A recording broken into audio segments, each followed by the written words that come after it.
There will not be public testimony, but we do have e-comments that were open that do have public comment on them on Registrar for all members and for department who may want to ask some of those questions for the public or just be aware of what those questions and comments were. Madam Chair. Go ahead, Alderwoman Taylor. Before we actually start, can we just say thank you to individuals who wore denim today, because today is Denim Day. And I'd just like to say that we appreciate everyone who is standing with victims or survivors, I'm sorry, of sexual assault by wearing denim. So thank you so much for that. Yes, in recognition of Denim Day today, for all those who are wearing denim, thank you for your participation. Madam Chair. Alderman Brower. Yeah, thank you so much. On the agenda, if I may, I got a request from Alderwoman Moore to, if this committee would so allow, to move item 19 to after item number 5 to make it new item 6. Alderman Moore asked me that this morning. I'd like to, do you want me to make a motion, or what's the best route? At the appropriate time. Okay, thank you. When will that be? After item 5. Okay. Thank you. Item number 1, file number 252182, resolution relating to approving the levying of assessments and construction of accessible public improvement projects at various locations and appropriating funds for these purposes. Good morning, Holly Rutenbeck with DPW. I will be advising on the special assessment process and the project details. For those projects approved this morning, a bill will be sent to each property owner sometime after completion of the work. Within 45 days upon receipt of the bill, the full amount may be paid without interest. If the bill is not paid within the 45-day grace period, a charge of 8.5% simple interest per year will be added. If the assessment is at least $125, the assessment can be paid over a period of 10 years on the tax roll at the 8.5% interest. For those projects approved with late billing, a bill will not be sent before January 1st, 2028. In relation to this public hearing, an official notice was sent to all impacted property owners, and we will go in the order that is listed on the official notice. In the 1st Aldermanic District, North 37th Street from West Hampton Avenue to West Stark Street, install traffic calming speed humps. Is anyone here to provide testimony on this item? Out of 23 impacted property owners, 2 were in support and 2 were opposed. The Alderwoman supports the project. Move approval. The motion by Alderman Baumann is for approval. Are there any objections to that motion? Hearing none, so ordered. And before we go to the next one, if you could please silence your cell phones for the duration of the meeting, that would be great. Thank you. Go ahead, Holly.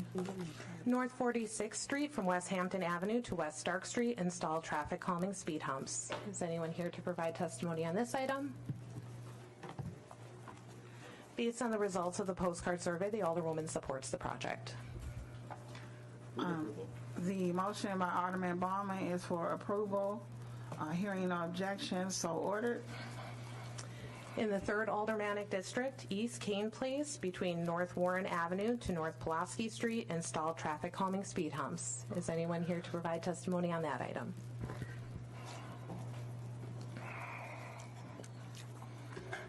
I'll be brief. Good morning. State your name. Good morning. Jason Kuriyama, 1128 East Kane. I'd just like to appreciate the committee's attention to this. Kane does suffer from excessive speed on a regular basis, and I think that it's important to install these humps, not just for the current issue, but as the attention is given to Brady with the Brady Street bid and traffic calming measures there. It's just going to force more traffic onto Kane, which is viewed by a lot of drivers as kind of a shortcut to avoid North Avenue and Brady. So I think it's very important that we calm the existing speed now and in the future with future projects. I'd just like to specifically call out Brett, who's here, you can wave, for collecting signatures, and Alderman Brower for his attention to 3rd District and protecting the residents of 3rd District. Alderman Brower, very much appreciate your hard work. Thank you. Are there any questions for this resident? Hearing none, it's in the 3rd District. Alderman Brower, did you want to finish? Yeah, thank you both. Thank you all so much. Came out from East Kane and for residents who've reached out. Let's get this traffic calming going. I have been asked by constituents all over the district for traffic calming, and I really appreciate the work, especially the work that you put in, Brett, to get the signatures to get this happening. So I would encourage every resident of the 3rd District that wants to see this to get the community-led traffic calming packet from our office, move forward, and get some of these things going. Do you need a motion, Madam Chair? Yes. I move to approve. The motion by Alderman Brower is for approval. Are there any objections to that motion? Hearing none, so ordered. In the 5th Aldermanic District, North 81st Street from West Capitol Drive to West Febrance Avenue, install traffic calming speed humps. Is anyone here to provide testimony on this item? Approve. The motion by Alderman Westmoreland is for approval. Are there any objections to that motion? Hearing none, so ordered. In the 7th Aldermanic District, North 57th Street from West Vienna Avenue to West Melvina Street, install traffic calming speed humps. Is anyone here to provide testimony on this item? Out of 29 impacted properties, 4 were in favor and 2 were opposed. The Alderman supports the project. The motion by Alderman Brower is for approval. Are there any objections to that motion? Hearing none, so ordered. In the 12th Aldermanic District, South 9th Street from West Maple Street to West Mitchell Street, install traffic calming speed humps. Is anyone here to provide testimony on this item? Based on the results of the Aldermanic survey, the Alderman is in support. Alderwoman Taylor will move approval. Hearing no objections, so ordered. West Maple Street from South 9th Street to South 10th Street, install traffic calming speed humps. Is anyone here to provide testimony on this item? Based on the results of the Aldermanic survey, the Alderman supports the project. Alderman Baumann would move approval. Hearing no objections, so ordered. In the 13th Aldermanic District, South 1st Street from West Armour Avenue to West Van Norman Avenue, install traffic calming speed humps. Is anyone here to provide testimony on this item? I believe the Alderman is on the big board. Alderman Spiker? Nothing to add. All right. Alderman Westmoreland would move approval. Hearing no objections, so ordered. In the 14th Aldermanic District, South 7th Street from West Euclid Avenue to West Oklahoma Avenue, install traffic calming speed humps. Is anyone here to provide testimony on this item? Come forward, please. Based on the results of, I can still read the results. Based on the results of the Aldermanic survey, the majority were in support, so the Alderwoman supports the project. Please give us your name and address. Thank you. My name is Abigail Perez. Please put a microphone. Yep. My name is Abigail Perez. I'm on the South 7th Street. We still have racing going down to there, speeding, because they're cutting off the expressway to try to skip the light in Oklahoma, and it's just a continuous race every day. So we would appreciate a speed hump there. Thank you. Any questions for this resident from committee? Hearing none, Alderman Brower would move approval. Hearing no objections, so ordered. In the 14th Aldermanic District, South 7th Street from West Ohio Avenue to West Euclid Avenue, install traffic calming speed humps. Is anyone here to provide testimony on this item? Based on the results of the postcard survey, the majority were in favor and the Alderwoman supports. Alderwoman Taylor would move approval. Hearing no objections, so ordered. Alderman Baumann would move adoption of the entire file. Hearing no objections, so ordered. Item number 2, file number 252183, resolution determining it necessary to make various accessible public improvements at various locations and appropriating funds for these purposes, with the city engineering cost estimated to be $40,000 for a total estimated cost of these projects being $1,260,000. Good morning, Holly Rutenbeck with DPW. This is for setting up design funding for future accessible projects. Any questions from committee? Hearing none, Alderman Westmoreland will move adoption. Hearing no objection, so ordered. Item number 3, file number 252184, resolution determining it necessary to make various non-accessible public improvements at various locations and appropriating funds for these purposes, with the city engineering cost estimated to be $27,000 for a total estimated cost of these projects being $254,000. Good morning. This is for setting up engineering on future non-accessible projects. Are there any questions from committee? Hearing none, Alderwoman Taylor would move adoption.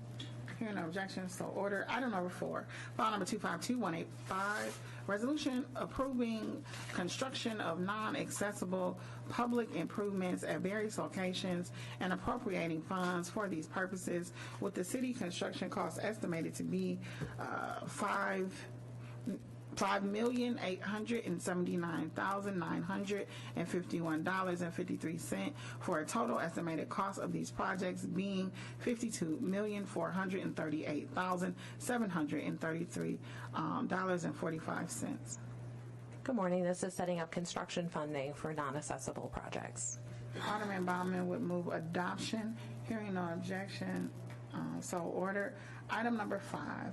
File number 252210, communication from the Department of Public Works and Milwaukee Metropolitan Sewage District relating to the causes of and responses to flooding incidents. This file is sponsored by Alderwoman Pratt, Alderman Chambers, Alderwoman Cox, Alderwoman Moore, Alderman Stamper, and Alderwoman Dimitrievich. Alderwoman Pratt, did you want to speak to the file? Yes. Given the recent flooding, my district was heavily affected, as well as a lot of places throughout the city and the state, as we know. I brought this file forward so we could address a lot of the questions that I'm getting from constituents, and so we can talk about what we have done so far and really to address what we plan on doing going forward to help change the situation in the ways that we can. I understand that these are 100-year floods that we keep hearing about, even though they're happening every year. But we do have some responsibility or something we can do to help mitigate that, and what are we doing to that end. And that's why I brought this file forward, to see what we could do going forward.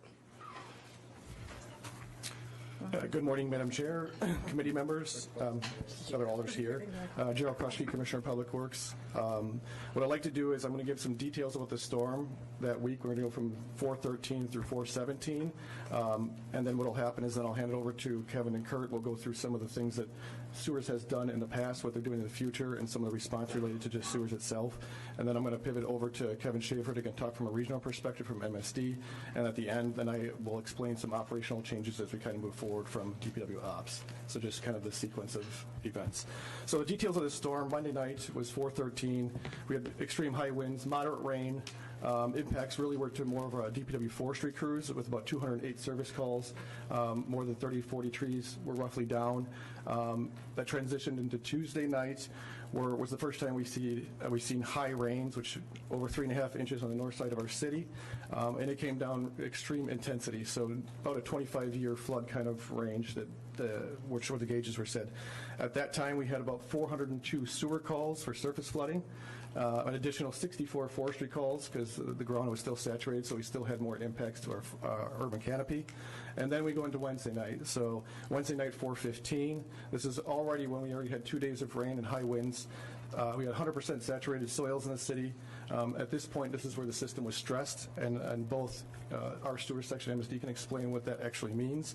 It comes into more of a capacity issue within the system in the entire region.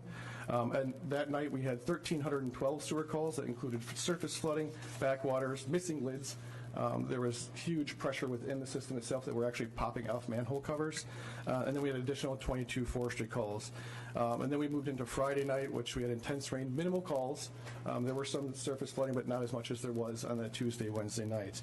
So overall, the storm total for that week, we had about 1,714 sewer calls, 321 forestry calls, and numerous street maintenance calls because we had paving that was basically rupturing between the concrete base and asphalt surface. Just to put this in perspective, we had 7 inches of rain in 5 days. As of April 18th, we had over 9 inches of rain in the city of Milwaukee. And to put that in perspective, the previous record was 7.38 for the entire month. And as today we're sitting here, the month is still not over and we're continuing to see rain. So I just want to put that as history has gone through, as Alderman Pratt has said, these floods and the intensity of rain is changing on a yearly basis. What we've seen in August, what we've seen this week, even what we had seen on Monday, and not high rains, but we have seen intense winds coming across our city, has been stressing not only DPW, but the whole entire region. So at this point, I'm going to hand it over to Kevin and Kurt to explain the sewers itself, a little bit about the difference between a combined sewer and what a separated sewer is, because some of these are a little complex to explain, but they're actually not, they're simpler than they sound.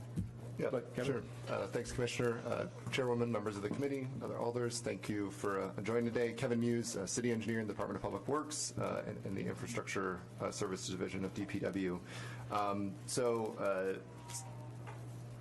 Basically, where we sit with events like this is that the impacts on different parts of the city differ quite a bit depending on what's going on. So obviously, as the Commissioner just noted, the rain gauges across the city showed different totals, different intensities depending on where you were. The Tuesday night event was stronger on the north side. The Wednesday night event had larger surges downtown and on the south side. So that impacts what happens and what the public sees. We also have very different topography depending on where you are in the city, different sub-watersheds, different basins, different things going on. And so I know from some folks, there was and in the file are some intersections related to surface flooding and maybe some things around the capacity of an inlet or a catch basin to take on water and the speed at which it can, as well as things that might have been blocking that inlet and catch basin, depending on the specific situation. And then I had some conversations with alders and members of the public over the past couple days that were more about what we call backwaters, or where there's water or some type of, or the liquid coming up through the sewer drains in the basement and backing up from the sewer system into the basement. And so just want to acknowledge that there's kind of a wide variety of challenges we've heard, and that those challenges seem to be different depending on the specific local context of what's going on. So as the Commissioner alluded to, we have portions of the city that are in what's called the combined sewer area, where there is one sewer network that is taking both your sewage and your stormwater into one system and shipping it to the Metropolitan Interceptor sewers, managed by MSD, and Kevin Schaefer has generously joined us, and we'll be talking about that more. I'm going to just try to verbally generalize where that is. So the combined sewer system is closer to the lakefront, closer into downtown. On the north portion of the city, it actually extends into Shorewood. So along the lakefront, it goes into Shorewood. But otherwise, you can think of the boundary as south of Capitol. As you head west on Capitol, roughly around 20th or so, it starts heading southwest. So it is just south of the Century City development that the city's been working so hard on for a while. It ends up extending partway into the Sherman Park neighborhood, east of Sherman Boulevard for the most part, but just east of it. It then heads south.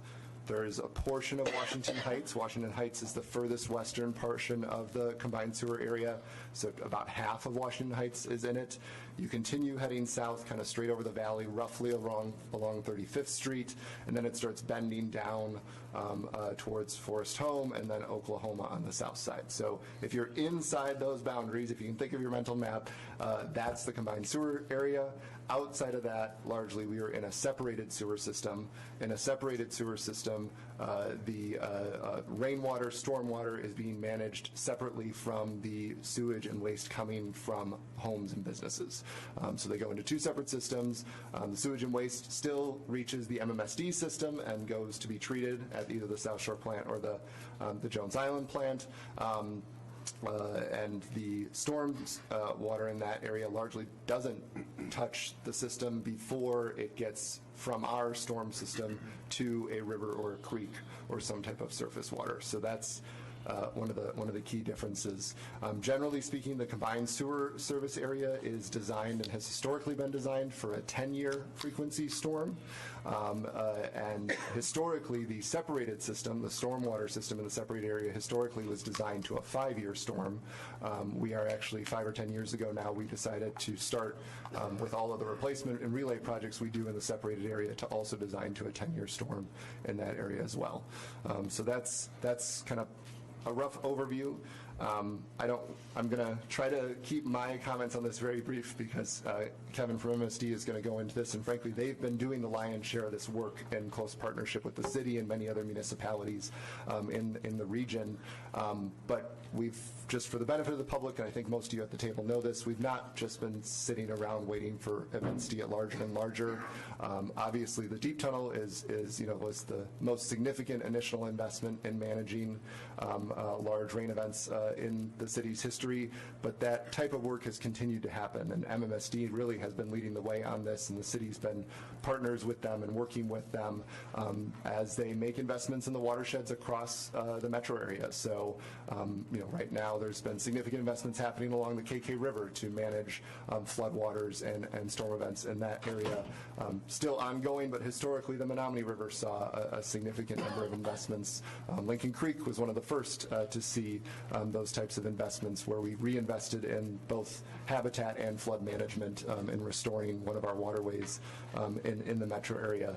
On the city's end of things, we've continued to look for opportunities to do more stormwater management. We've got relatively aggressive requirements for private property owners for stormwater management on site. We also have been investing, as many of you know, in green infrastructure for a while, and we've accelerated that over the past 3 to 4 years at the direction of the mayor, in fact. And then we also, relatively recently, within the past decade, did invest in a large stormwater facility in Deneen Park. It's not our only large stormwater facility, but that was a recent one that we did. That was a change as well. We have upcoming work in and around Century City and Roosevelt area to take advantage of MMSD's future West Basin project to try to reduce flooding in those portions of town as well. So this is a thing that we're continuing to invest in. We expect to continue to invest in. Obviously, with climate change, we know that our largest impact, at least that we see in infrastructure, and I think that the public's been seeing so far locally, has been the increase in large events like this. And I appreciate the comment from the sponsor, the lead sponsor, on we keep hearing 100-year events year after year.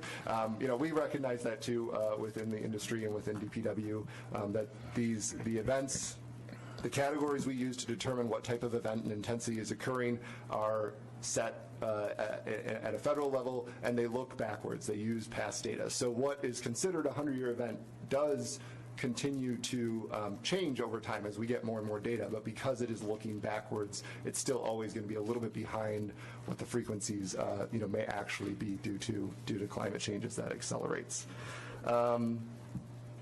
Otherwise, just to note a couple things. So within the city's management and the sewers group, and Kurt here can add in a moment if he has anything to add. Kurt, who oversees our environmental engineering group, including sewers underground operations. That group oversees about 55,700 storm sewer structures that capture runoff across the city. About 32,000 of those are inlets in the separated sewer system area, and about 24,000 are catch basins within the combined sewer area.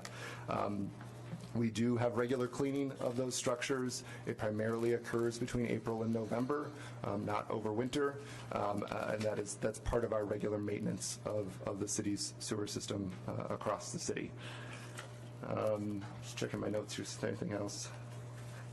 I think that primarily touches on where we are with the infrastructure. I think we'll get into more questions, but I do want to say, going forward, we recognize between August and now a couple weeks ago that there's work to do to make more investments. We're excited that MMSD and the county and the city are doing a joint task force to see what we can do to accelerate investments that are already in the pipeline and think about new and creative things we could do and figure out what we can fund and move forward to try to minimize this going forward. There are operational pieces, which I know the commissioner will touch on when we get back to him, but from an infrastructure perspective, this is really important work, but it also, unfortunately, does take time because it is large capital projects. So we're excited to work with MMSD to see what we can do to move faster on those large capital projects. Anything, Ryan? Thank you. So good morning, committee and chairwoman. Kurt Spranger is engineer in charge of the environmental engineering section. Really not a whole lot more to add. Kevin covered it very well. Maybe a few other stats. We have roughly 2,500 miles of sewer in the city, split between the combined separated sewers, and then, as Kevin mentioned, the 50-some thousand catch basins and storm inlets that we're responsible for cleaning. I would add, we do focus our cleaning in the non-winter months, but we will certainly respond to requests for cleaning in our sewer system, both on the basins and the sewers themselves. We're also tasked with responding to backwater, so if a resident calls in, lets us know that there's a backwater present at their property, we will, respond to that. Yeah, I think that's probably about it from after everything you had. Good morning. My name is Kevin Schaefer. I'm the Executive Director of Milwaukee Metropolitan Sewage District. I have a short PowerPoint which probably addresses a lot of what Kevin and others have said, but hopefully this helps with that same issue. I guess I got to do it this way. So just to summarize MMSD, we cover 29 different municipalities in the greater Milwaukee area. We have 1.1 million people in that service area and around 423 square miles. We convey, store, and treat wastewater, reclaim wastewater, and we also manage flooding, regional flooding in the area. Kevin went through the description of the combined sewer area. It's basically that hatched area that you see on the map right there, that orange, yellow hatch that you see there. So it's the downtown area of the city and part of Shorewood as well. We have around 300 miles of pipe that we own and operate, the regional sewers. As you heard, the city has around 2,500, and then there's individual pipes as well that are part of this. And we operate 2 water reclamation facilities plus the deep tunnel system. So just, let me see this, yeah, so just, no, it's not working that well. There's really 3 systems in the region that manage wastewater. There's the pipe that goes from the business or house to the street. That's the private sewer system. There's the municipal system, in this case the city, but all 29 municipalities have their own sewer systems that drain to our system, and then we're a regional system. So if you look at this map on the upper left, you'll see the homes, a depiction of that, the pipes coming from those homes. That's the private system. Then you have the city sanitary sewer system. That can either be the separate sewer or the combined sewer that you just heard about, which then drains to the deep tunnel or to the treatment plants. I have an animation, hopefully, that will work here. Frozen. Whoop. Okay, let's try this now. So it starts raining. You've heard about the gates on the tunnel. I'll explain those a bit. This is everyone's nightmare when it rains. This animation is on our website as well, so if you want to look at it there, you can.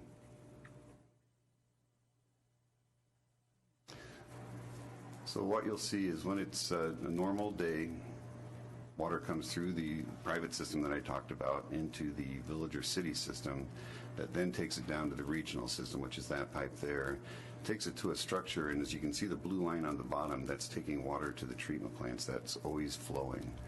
On the larger storms, it builds up in that chamber and we start spilling into the deep tunnel system at that point. As the storm continues, the tunnel starts to fill up. And what we do to try to prevent basement backups, because it has to go through the MMSD system, the village system or city system, and then the private system, is we have some gates where we're redirecting water from the tunnel because the tunnel's full. Can't hold any more water. We redirect water from that tunnel to the waterways, and that's the overflows that you hear about in the news, where we had 2.7 billion gallons last year, or we announced last week, 2 weeks ago. So that animation is on our website. Hopefully that helps explain it a bit to how the system works, but just wanted to show that. And I'm going to go back a little earlier in April. We had 3 inches of rain hit the downtown area April 2nd through the 4th.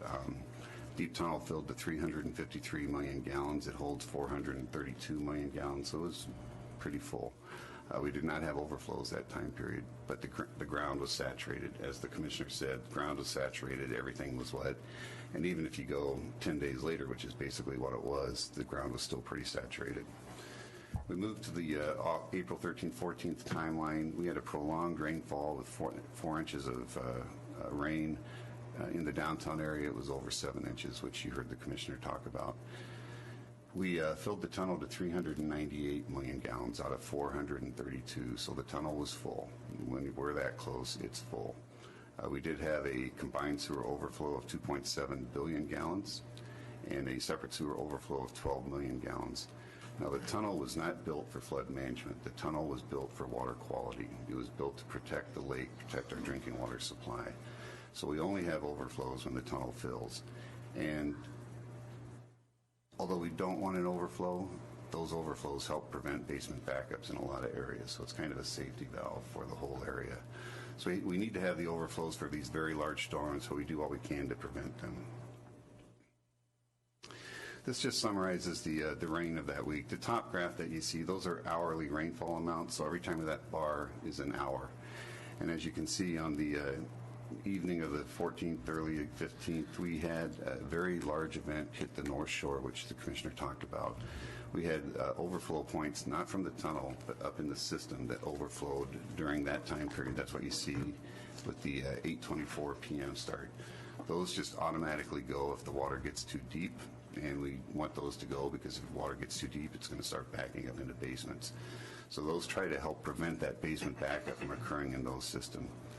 We had filled the tunnel to around 340 million gallons that night. As you can see, it pretty much stopped raining until the evening of the 15th.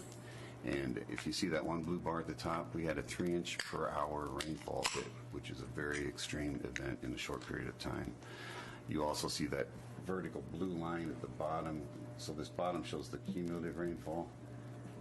It's hard to show, but right there, right in that area, you see the line goes straight up. That's because the rain's coming in so fast that that's the gauge at Jones Island.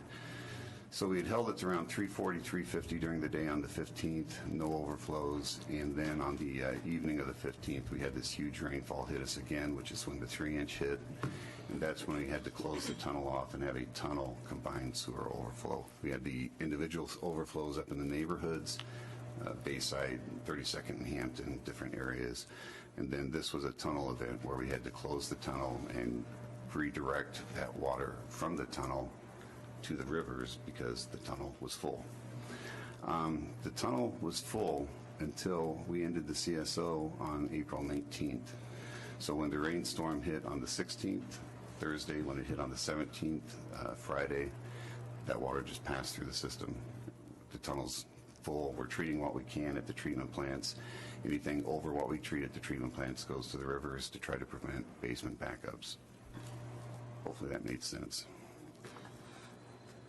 This is the county's 211 calls center. This is for the storm a couple of weeks ago. And what you can see on the red dots is the reported basement backups. Now, where that water comes from, we don't exactly know from these call centers, but can it be water that comes through a floor drain, water that comes in through a window well? We don't know from this data. And after the storm hit last August, that was a 1,000-year storm. That was 15 inches of rain. We had 7 inches of rain 2 weeks ago. When that storm hit, I asked the commission, and they have agreed that we need to accelerate our flood management program. So the projects that you see here are on an accelerated timeline. They were going to be done 6-7 years from now. 35th Street Basin, Kevin mentioned this one. This is 30 million gallons of storage. It'll be at 35th and Capitol. That one goes out for construction the end of this year. It'll be under active construction next year and probably some of the year after. So that one's been accelerated. Jackson Park is a great partnership with Milwaukee County. This is the Jackson Park Flood Management Project. We're going to recarve that basin so that it will store water plus be a recreational amenity to the region. That one should go out for bid a year from now. So we're pushing that one forward as well. And these are like $40 to $50 million each projects. These are not cheap. We also have Wilson Park, which we now have an agreement with the county as of December, where they're going to allow us to do the same thing with Wilson Park, and we'll start the preliminary engineering design and get into construction. That's probably more like a 2030, 2031 timeline to start, just a guess right now. And then the Alro Steel Basin, which is 69 million gallons. This is a great partnership with the city. We built the basin. we need to connect the basin to the waterway, and the city is helping us go through some of the mapping issues to get to that point. So that one should come online relatively soon. So we're accelerating our flood management program. If people ask why we're doing flood management, if water comes out of the creek, it gets into the basement, it gets into the floor drain, which overloads the system. So that's why you have flood management as part of this overall system. We've got great partnerships throughout the communities, but 15 inches of rain, 7 inches of rain, there's no system in the country that can handle that much rainfall. Yeah, and so, I mean, a little response and operational changes as we kind of move forward. So as part of the response, we had street maintenance crews and operations, DPW crews assist sewers. It's very similar. We pivot all the time. So if we go snow and ice, we'll have those crews that will help with snow and ice. If we go into flood mitigation, we were doing that as well. Just like coming up in a future item, we'll talk about potholes and how we're pulling our resources from somewhere else as well. So it's not like our folks are just pigeonholed into one duty, because it's always moving. So some of the operational changes we're going to start moving to the future is over a number of years, there's been constant change in the way we park our vehicles, and so we get into exception parking. And exception parking is not bad. It's not a dirty word by any means. It's just the needs of our citizens to allow double-sided parking on a roadway. And so what that does is that it affects DPW's operations and how the city originally operated and collected leaves and street swept, et cetera. So as we kind of move forward, what we're going to do is we're going to put up permanent, basically signage in our exception street areas and have guaranteed sweeping days. So that means we can access those parking lanes where you'll have residual debris that happens there on a constant basis, rubble, other things that are there. It's something we piloted last year in Alderman Bowen's district, but to do permanent signing, the con to this is we are going to end up towing a lot of vehicles to access those. But the signs will be permanent. They're not going to be temporary. It's going to be the third Tuesday. And the goal is to do street sweeping from May 1st all the way to November 1st. So it's 6 months out of the year. And why we can only go that way is because when we get into November, all the way through, it gets into the winter months, temperatures get colder. So that's one thing we're going to start building. It's not going to be instantaneous. We have to put the signs up. We have to build. The program's already getting built in the backside. So it'll take us a while to get to all the exception streets, which is about 25 to 30% of the city now. And every day you'll see it in public safety. There's more and more streets that are coming this direction.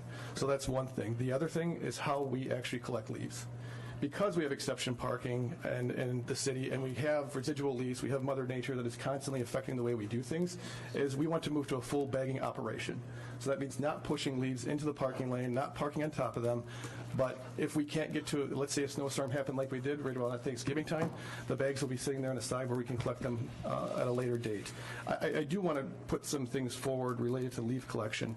What we did is we got a shortened leaf collection last year, so right after Thanksgiving, that Friday, we got a significant snowstorm, which buried a lot of the leaves that we were collecting.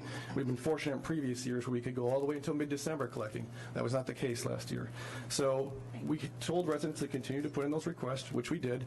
There were 4,029 requests over a period of time from December all the way to April, which we satisfied. Additionally, we put out a spring leaf push-out, which we accomplished by the end of March. And so just to put some numbers into context, we collected 13,569 tons of leaves between 25 and 26, which is about 1,500 more than we did in the previous year. So we collected more leaves, which is a fascinating number because you wouldn't think of that as we went through. Now, there could be some numbers that change just based on how wet they are, but we weigh every leaf collection around the year. So as we kind of move forward, our folks never stopped working. So when they were doing snow and ice, they were doing leaf collection. Now, the areas, in majority, when we look at the 4th District or the 3rd District, parts of the 6th and 8th and 12th, when there's exception parking, we couldn't access those leaves. And that did occur. So we have to pivot. You know, the city doesn't operate, so to go to bag collection is going to stop a lot from people raking in there. There's going to be a lot of communication moving forward to let our residents know there is a change.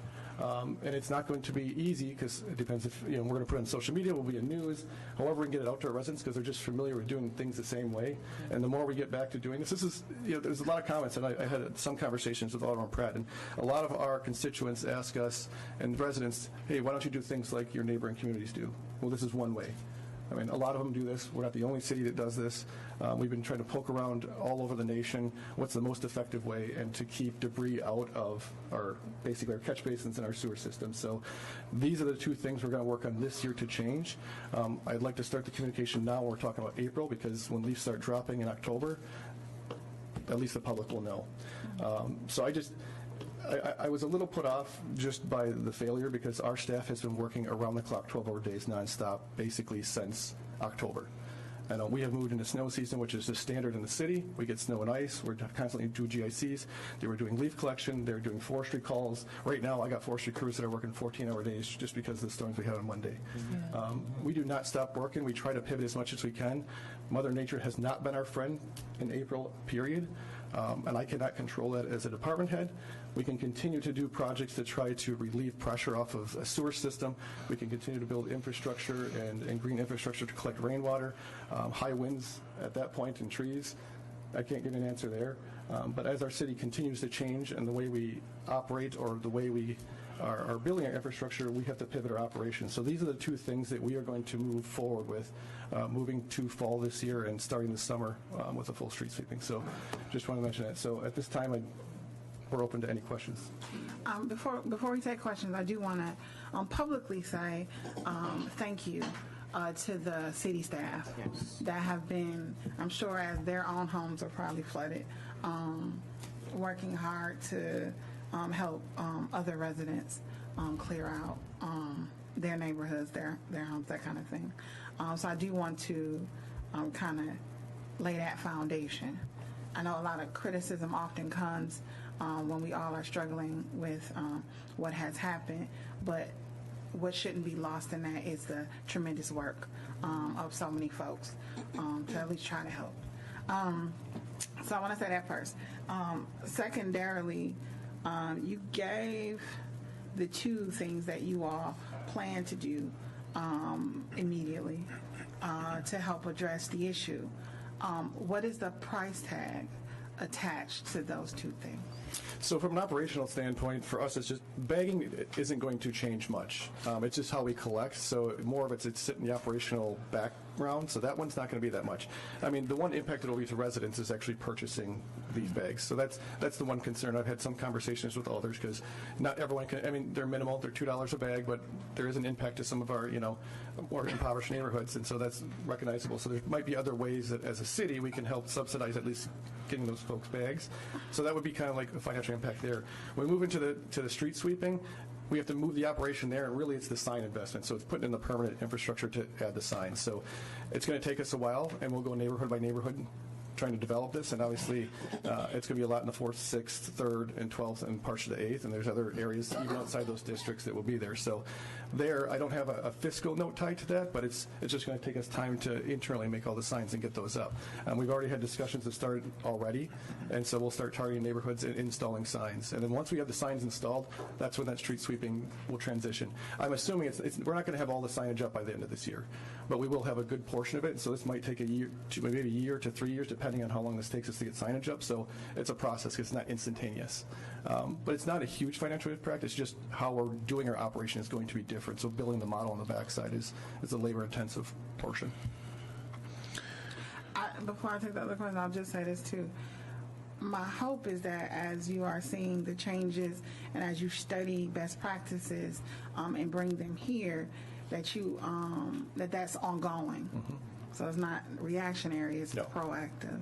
And secondarily, as you have to pivot because of the reality that we're dealing with, that you also are looking at your budgetary needs so that it's reflected in the budget that we receive or the budget that we must amend. I would hate for us to be back here next year because of some stuff we could have did and didn't because it wasn't asked for or wasn't communicated. So you get what I'm saying? Like it's the being proactive about looking at what's best to do, think of ways to implement it, and asking for the resources necessary to do it. Yeah, just to comment on the budget portion, I think this is a citywide challenge. And so, I mean, I can come in with numbers that would be eye-popping from a street repair number to sewer systems and to operations, and we only have so much money. And so I think these are great conversations to start having now as we go through that budget process, is where we put our dollars. Because as a city, we can't solve all the problems, not with the amount of money that we need from an overall infrastructure perspective. That's out without saying all the other needs that the city has.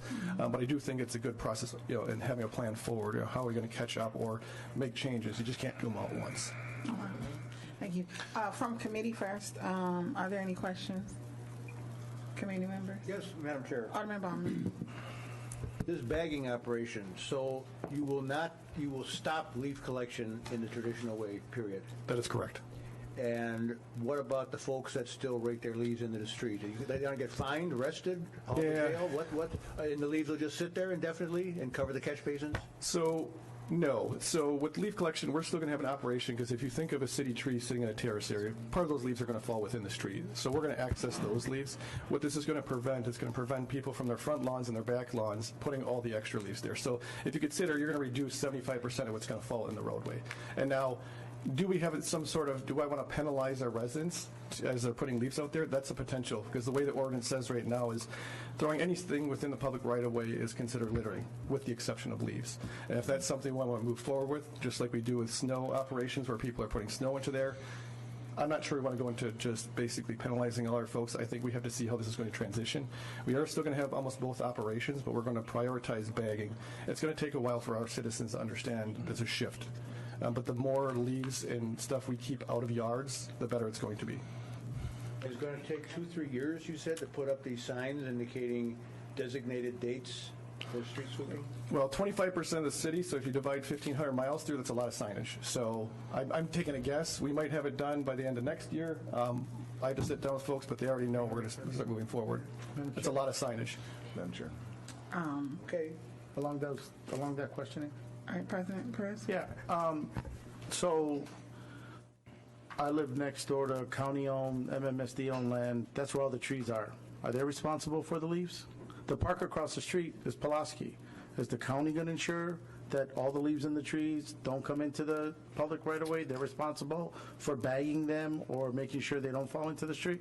Well, I think what falls in county parks is within county parks. I don't think the county rakes them out to the curb for us at all. There's a lot of trees that get into the street and into the basin. There's, when we look at, as we go through those fall seasons and, we make these big piles and we consolidate and we get these windy fall days, they get spread all over the place. I mean, there's still going to be residual leaves. The more we can contain them in a bag is the less it's going to end up in the right of way. So who's responsible for land that's either county or? Well, the county and the state would be control of their own land, correct? But if residual then I call leaves you fly off guys the when tree, they don't rake them, then I call you guys? Yeah, so if it comes into the public right away, we'll have to operate like we normally do. It's just the amount that's falling in those parks would not be for us to pick up. Okay, but some of this isn't parkland. It might be considered parkland, but it's not a park. Is that accessible to the public? They own land. Vacant land, vacant lot, Correct. even the stuff that's vacant lot that the city has, you guys are responsible then? Yeah, so vacant property is us, yes. So there's the 2,500 plus properties that the city owns is on the city. And they don't necessarily get raked out to the curb. They actually stay on that parcel itself. And so what will happen is they go through a full, they'll mulch them as they go through the cutting season. We don't remove those and push those into the public right away. And just along the lines with leaves and how you mentioned the exceptional parking or two-sided parking, we have 15 districts. 2 districts for a very long time, the 3rd and the 12th, have had the parking, and all that time we've never had a conversation about we need to do something about the leaves because you have two-sided parking, or a plan for it, or that we can't rake the leaves because of that issue. Alderman Bauman's had it a year, and when we look at the concentration of the flooding and the problems, there are in districts that don't have two-sided parking. So I want to be very clear that it may be an issue, but when you look at the map and who's affected by it, it isn't two-sided parking. It's one thing. So when we're looking at breaking out, no matter if you're in an exception parking area or not, we're going to eliminate the raking of leaves, even if you're doing alternate side parking. So, I mean, it's still less leaves sitting within the public right-of-way that we have to basically push. The way you make it sound is like the two-sided parking is an issue, and there's 3 districts affected by it. And I can speak to that with personal knowledge. The problem I have is, yes, you're working, but you're not working smart, in my humble opinion. Yes, there's two-sided parking, which makes the parking lane inaccessible, but that's overnight. During the day, my streets are almost completely open because everybody's at work. If somebody came through there with a sweeper at 10 a.m., they'd have no problem getting to the curb lanes. When they come through at 10 p.m., they're cleaning the center line of the street. Yes, that sweeper is technically working. It shows up on the books. Yep, there's another 8 hours another 8 man-hours, the vehicle's out sweeping the center line because they can't get access to the curb. Perfect. That's not working smart. Come at 10 a.m. Adjust your work schedules when the vehicles are gone, which I think is generally the case in all our exception areas. During the day, the streets open up and the curb lanes are accessible. I've been harping on this for 10 years, and it just seems to fall on deaf ears. And now the chickens are coming home to roost, and now there's 10 people sitting here angry as hell because their constituents are angry as hell. Work smart. Yes, you're working. I get it. The hours are being spent, but work smart. What are the times for both that you historically use for leaf collection and street sweeping? Street sweeping goes... The shifts. So street sweeping, there are 2 shifts. So you go during the day, and you do have third shifts. So you do have 2 shifts. So they're constantly out there. And we have 31 pieces of equipment that are out there and schedules that are tied to that. So they're continuing working out. There are 2 separate areas. We street sweep downtown area once a week. And part of that was with assistance of Big 21 because they do a lot of cleanup along here. We have basically a combined sewer system, as mentioned before. We swipe twice a month. And then we have the outer districts, which are farther south, north, and west, that we do once a month. And so those are part of our stormwater management plan. But then it comes into what time are they coming to schedule. There are shifts that kind of go through. Even if we go during the day, we're still not going to access everywhere. So, but that's kind of the schedule we've always had for years. I will say that in the past, not now, but a few years ago when we had 569 staff that we had vacant, the first thing to knock off would be street sweeping because of our guaranteed garbage collection and recycling. Our numbers have stabilized now. They're not exactly where we want them because we still have vacancies in the department about 270, but we've come a long way, which is a good thing. So we haven't had as many issues filling some of those spots. Sometimes we have so much illegal dumping that we'll have to pivot to that operation. There's a lot of things that we do, and what is the most pressing we try to navigate. And there's always vacancies and people that take vacation, et cetera. But we're in a better situation than we have been in the past few years. Any other questions from committee? Madam Chair. Alderman Westmoreland, then Alderman Brown. In relation to bagged leaf collection, is that at the curb? Is it at the garbage collection point? Yeah, so the goal is going to be at the curb, so right at that terrace area, so we can run an operation. Think of it like we did with the Christmas tree collection a few years ago. We wanted to have that same kind of process there. And so the good thing now is as we move forward with this, we noticed this in the floods, is we have routeware, which is our regular garbage folks can actually identify and start adding this to the system, so it's like putting dots on a map. And so that we can pivot our operation pretty quickly. Now, how will they be picked up? Manually, automated? It's manually. So it's more work on our folks to pick up leaf bags than it would be from pushing. Okay. Now, if there is a bag of leaves that sits there and it gets snowed on or rained on, and they go to pick it up, and the leaves fall through the bottom, then what? Do they... Yeah, and because it happens, and I have constituents that reach out all the time. I mean, I don't know what sanitation policy is, so maybe we can clear that up, but they have yard waste that sits out there. They request a collection. Garbage sanitation workers come pick it up. It falls through. They leave it. Yeah, so should they be cleaning that up and taking it? Or? I think that's a conversation we have to figure out because there's options across the country of just using paper bags, which is what the majority use. There are some communities that use plastic bags, and then they'll cut them open just so they don't get affected. But then, of course, then you have environmental impact of how much more plastic do you want to use. So there's a con to that as well. And so as we we're still trying to build this right now, is what makes the most sense. Worst case scenario, let's say your bag deteriorates, it's right inside on that terrace area that we can figure out. And what a lot of communities will do is almost like a skid crew. You come through and you have to pick them up.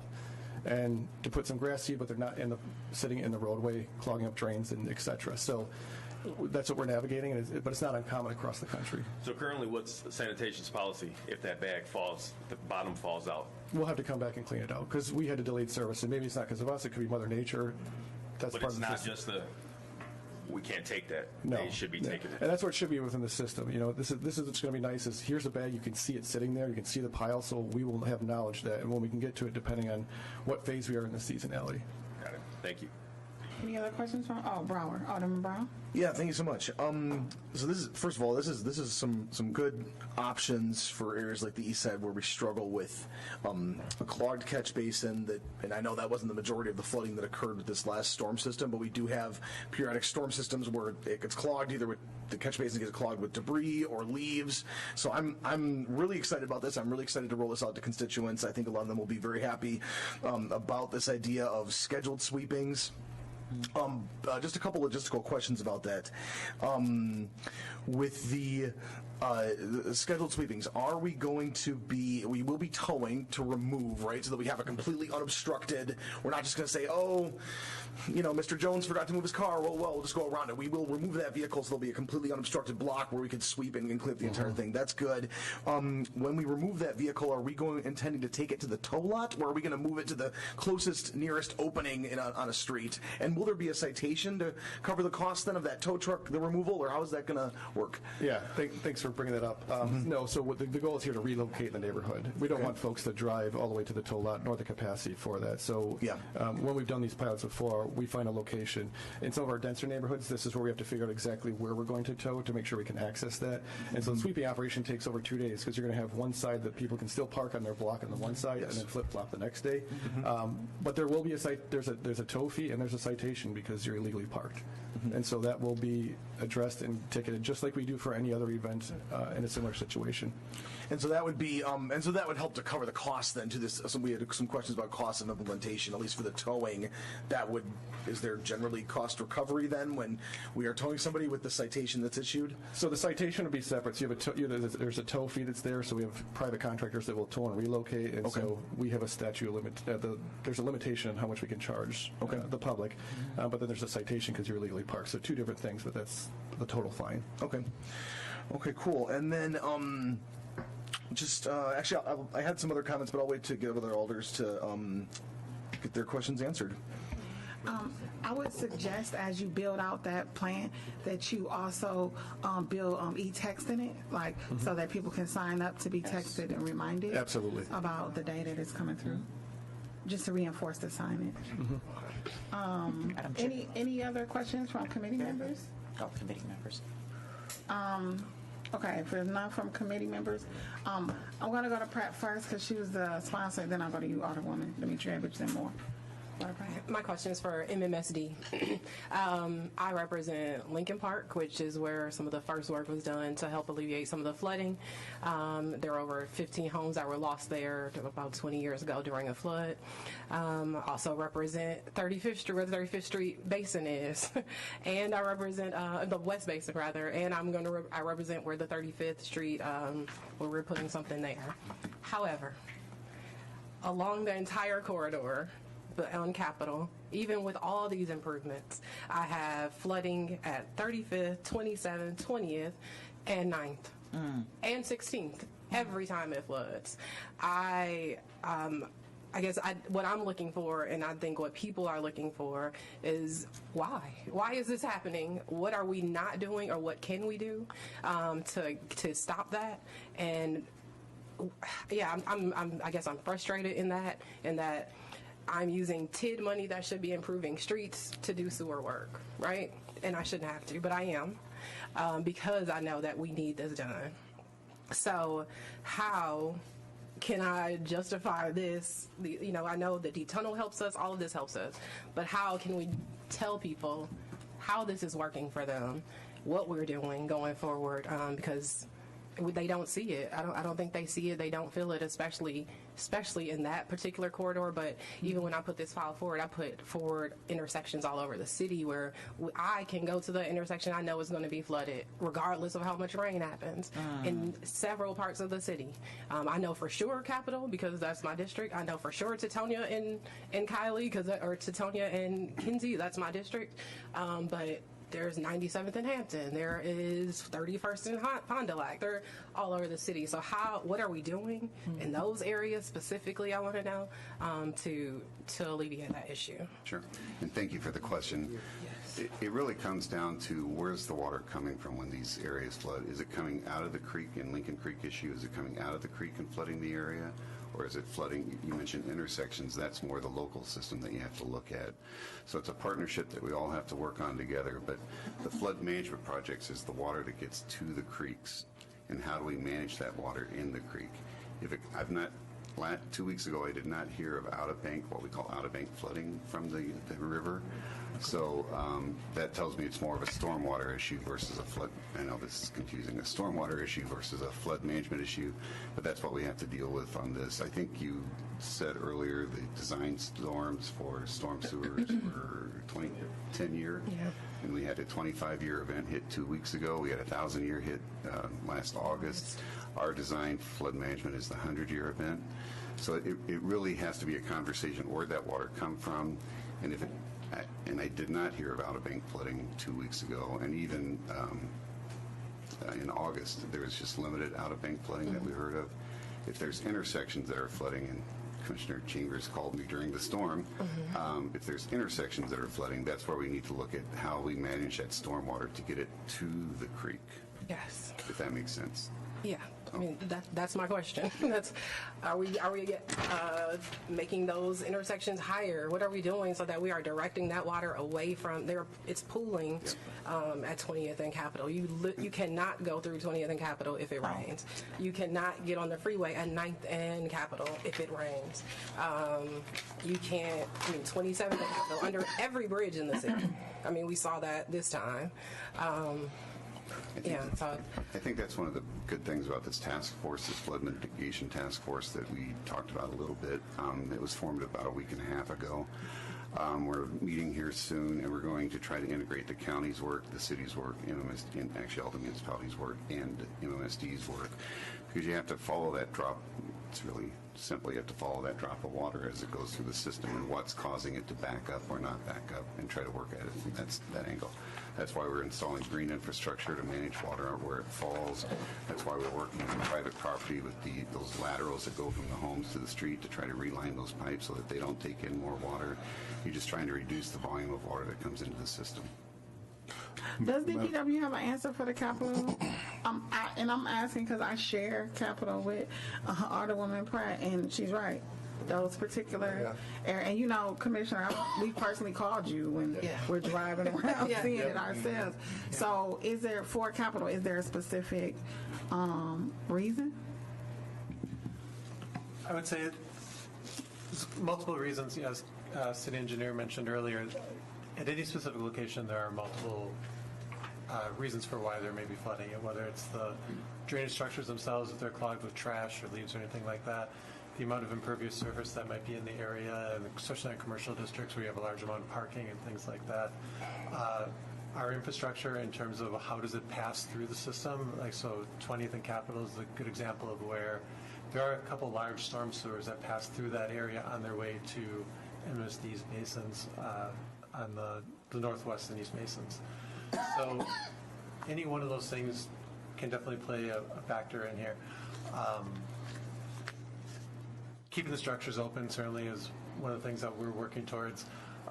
We can look at localized solutions in terms of adding structures if that's the right thing to do.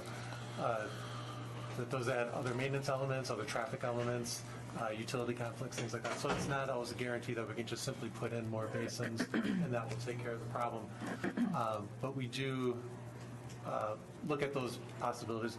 We're always looking at opportunities to add in more green infrastructure.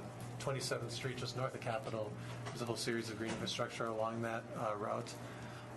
And then as properties get redeveloped, stormwater management requirements will kick in that require them to contain more of the stormwater on site as those properties get redeveloped. Can we,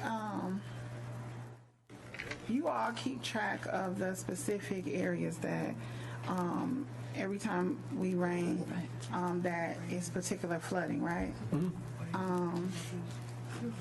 Is it possible to get maybe a list of those for maybe the last 5 years?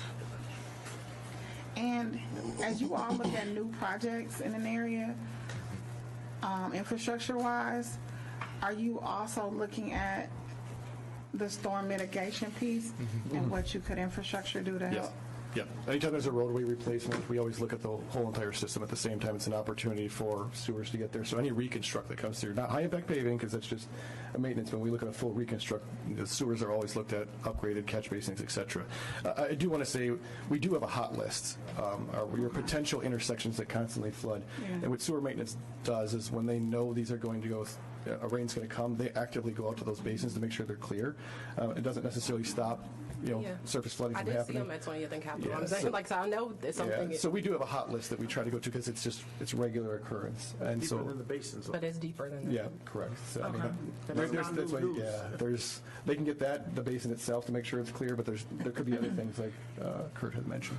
Madam Chair, on that point, on the point of Lincoln Creek, since we're out there, I know we're going to go to another side of the area. And thank you for giving me the opportunity. I want to add another area that I called both of y'all on this, around Lincoln Creek, because Lincoln Creek was the heaviest part that was significantly impacted in both August and this one, in particular between 60th from Villard to 60th to 51st from Villard to Silver Spring, where we had past Silver Springs and Thurston, where we had 8 blocks completely filled with water. And I know I talked to you, Commissioner, on that, that I drove through. Luckily, I have a vehicle that can drive through it, that drove through it, and that's consistently getting impacted. And I also know from August, we had a lot of houses that were damaged with foundation issues, in that same area. So I know, Mr. Muse brought up the initial Lincoln Creek area project that happened with that early 2000s. It was early 2000s. It's about $119 million of work. And I know we talked about this, but what are the plans moving forward to further improve that? Because I feel moving forward, that area is going to continuously to get severely impacted. And I know that we're doing the 35th Street Basin project, but is there any other location further north that we are looking to possibly add to that as well? The one I could think of is Oakley Park near the Menominee Valley, Menominee Park in my district off of Mill Road. Is there any other projects that we can, consider moving forward with that? Yeah, we'll look at everything. I mean, we need to look at these open spaces so that we can store the water there as opposed to it getting into people's homes and basements. What we are looking at right now is some accelerated green infrastructure work in the Lincoln Creek watershed, because you're right, last August and then 2 weeks ago, just nailed with the rainfall. 15 inches of rain hit in the Lincoln Creek watershed. So anything we can do to manage that water where it falls with green infrastructure will do. And we're going to also, we have this pipe check program where we pay to replace or line laterals from the home to the street. We're going to target that area as well to try to help with that. Okay. And then final question is, I know some of the projects with the basins, like Wilson Park, is the goal of these projects to do something similar to what MMSD did with Tulsa and Hart Park? Yeah, Tulsa, I'm sorry. No, you're good. You're good. Don't interrupt. Pulaski Park is probably the best example. This is a beautiful park that is a partnership with Milwaukee County, and Hart Park would be something somewhere. It was designed to flood. I know there's a lot of issues last August where people thought, why is the football field flooding? It was meant to flood. That's what it was designed for. That kept it out of people's homes. Yeah. So it would be, the work plan for Jackson Park will look a lot like Pulaski Park, and Wilson Park would be the same. And then last thing, Commissioner Krushke, I know as far as with the exception parking and, the tolls and the redirect fees and everything, especially with us shifting over to bagging things, my hope, and I maybe we had to put a file out, my hope is we can use those funds as opposed to putting them into somewhere else, is to put them into subsidizing some of those leaf bags for the residents to purchase in this moving forward, so we can take some of the stress off. Yes, we are punishing those who are parking, but we should still be helping those that are going to have to pay $2 or so bags or anything like that. So we should really explore, creative ways to help those residents, especially as we make this significant shift in processes throughout the city. Thank you, Madam Chair. Thank you for giving me the opportunity. Alderwoman Demetrievich. Thank you so much, Alderwoman Coggs, Chairwoman Coggs. Thank you, Alderwoman Andrea Pratt, for introducing this and allowing me to co-sponsor it right at the moment. Thank you for allowing e-comments. I was doing a quick tally. About 80% or so were from my district, predominantly on Logan, Lenox, Russell, Bay, Limebarger, and Delaware. And like my good colleague, Alderman Chambers mentioned, two parts of the city that are quite far away from each other but are going through the same thing. I think to build off of Alderwoman Pratt's comments, she started the conversation, but I don't feel like we got still the answer that some of our people are looking for, which is why is it harsher in certain parts, certain hotspots? I mean, their property values are plummeting, which hurts our tax base. We all just got, I know it was no one's plan, but getting an assessment right in the middle of the pain that the city has endured, in between the flooding, can't drive on the streets with the potholes, and your basement is full of water, and maybe a tree fell down. Of course, that's not part of the city's fault, but it is painful.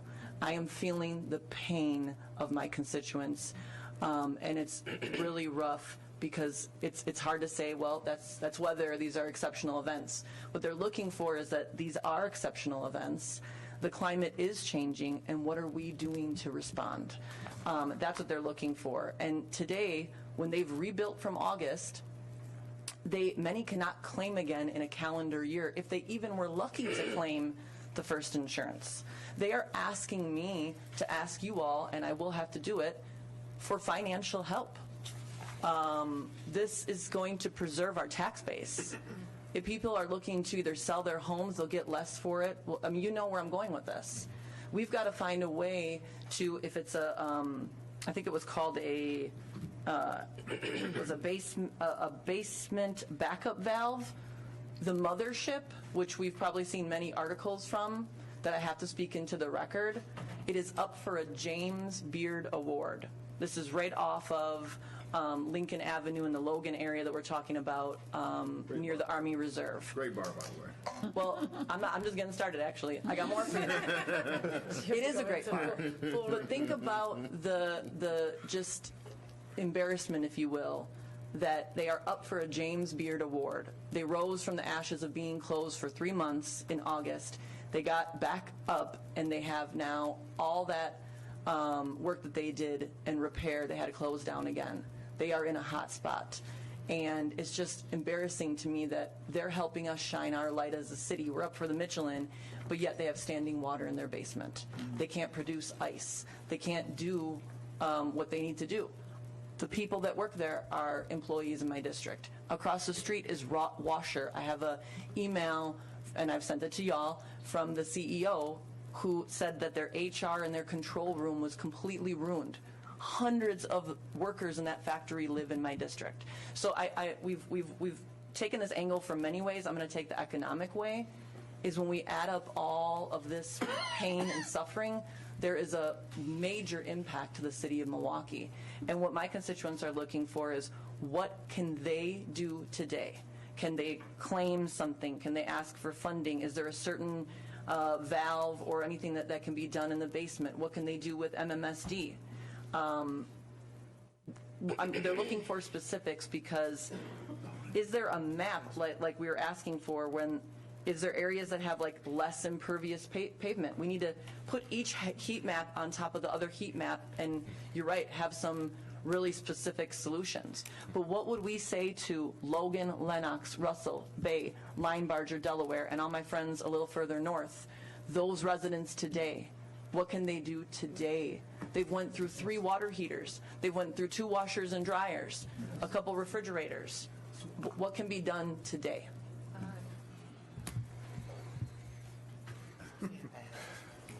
Today is a real challenge, right? Okay. I mean, because Alderwoman, and if I'm misinterpreting what you're asking, please interrupt me. But the financial impact of this, right, which is real, and the emotional impact, which is real as well. The department is not authorized for reimbursements of that type. I mean, the process is, as you know, and many others do, this is the claims process managed by the clerk if the individuals feel like the city is culpable for those issues. We would have to have discussions, including discussions that would include, the Finance and Personnel Committee and others, if there was some sort of approach that the city wanted to take from a financial perspective to assist. That's okay. It's not something that exists within DPW today.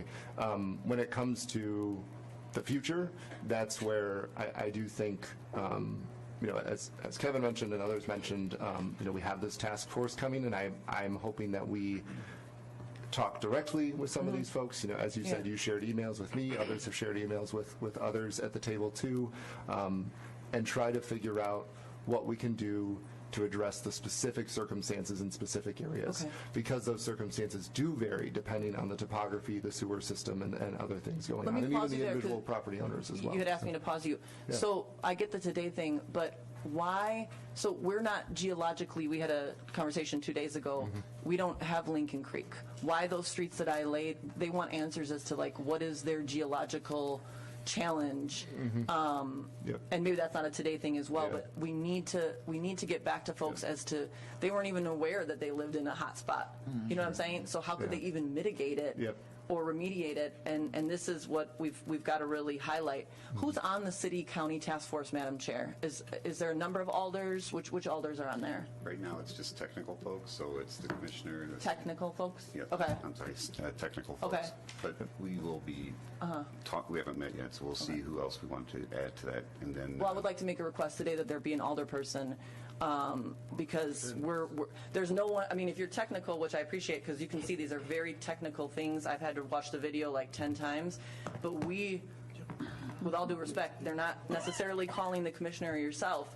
We have the anecdotal people driving through, like my colleague. We need to have the voice of the actual people on something like that special task force. Number. Can you ask the number? How many people? Yeah, how many people are on the task force, the city, county? So please, can you put at least some city legislative branch? We get the calls. I don't know how to stress this out. Madam Chair, but along those lines, this task force is put together, it seems like every player at the table you've been in relationship or communication with, so I don't see I guess why now, to me, when everyone the media mentioned that's going to be part of this task force, you're already talking to, you're already working with, you've dealt with the county, whether it's at Pulaski, Jackson, city, engineers. I don't understand what the difference is of the relationship now.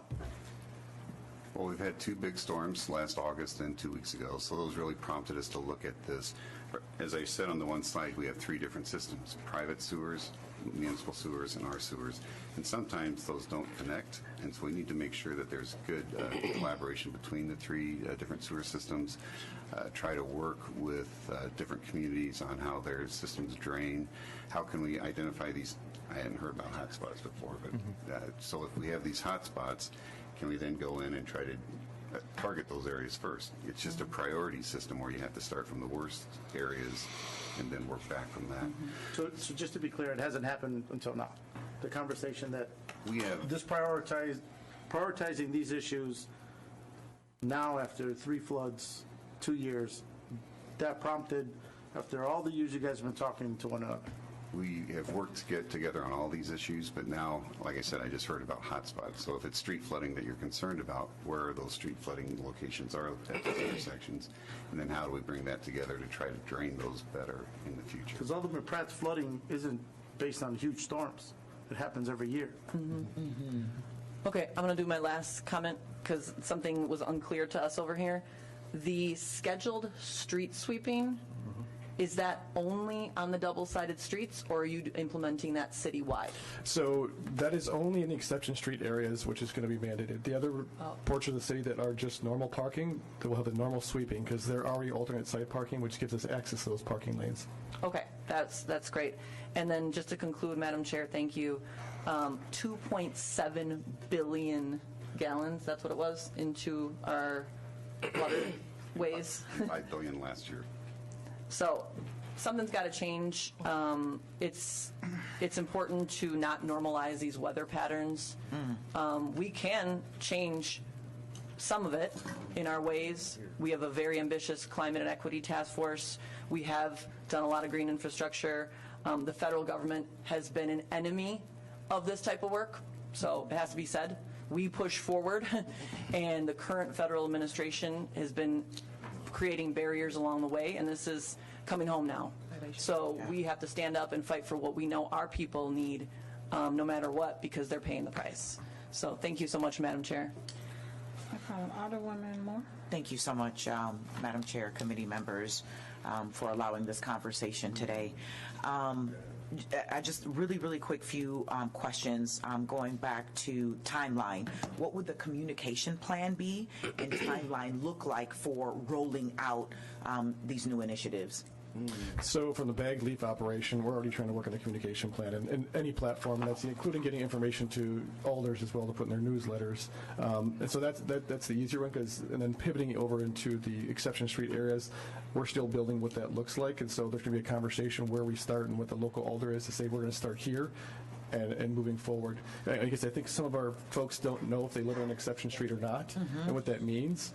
And so building a map and something visual, someone can see these are the roads. I mean, the exception streets are built on our website right now, so the public wants to go on and look up on the city's website. They'll show exactly which streets are exception now to get a precursor of what this impact is to their neighborhood, so they'll know right now. But we will build better things in flyers and newsletters and just everything else to get this out as we kind of open this up over time. Got it. Thank you. And again, I have to concur that I appreciate that we have the opportunity to use the e-comments. I've had an opportunity to read through several of them. And one in particular from one of the residents in one of my neighborhoods is something that continues to be an issue in our office is, there are requests that are made in Acela all the time. And quite a few of them are always marked that they're done.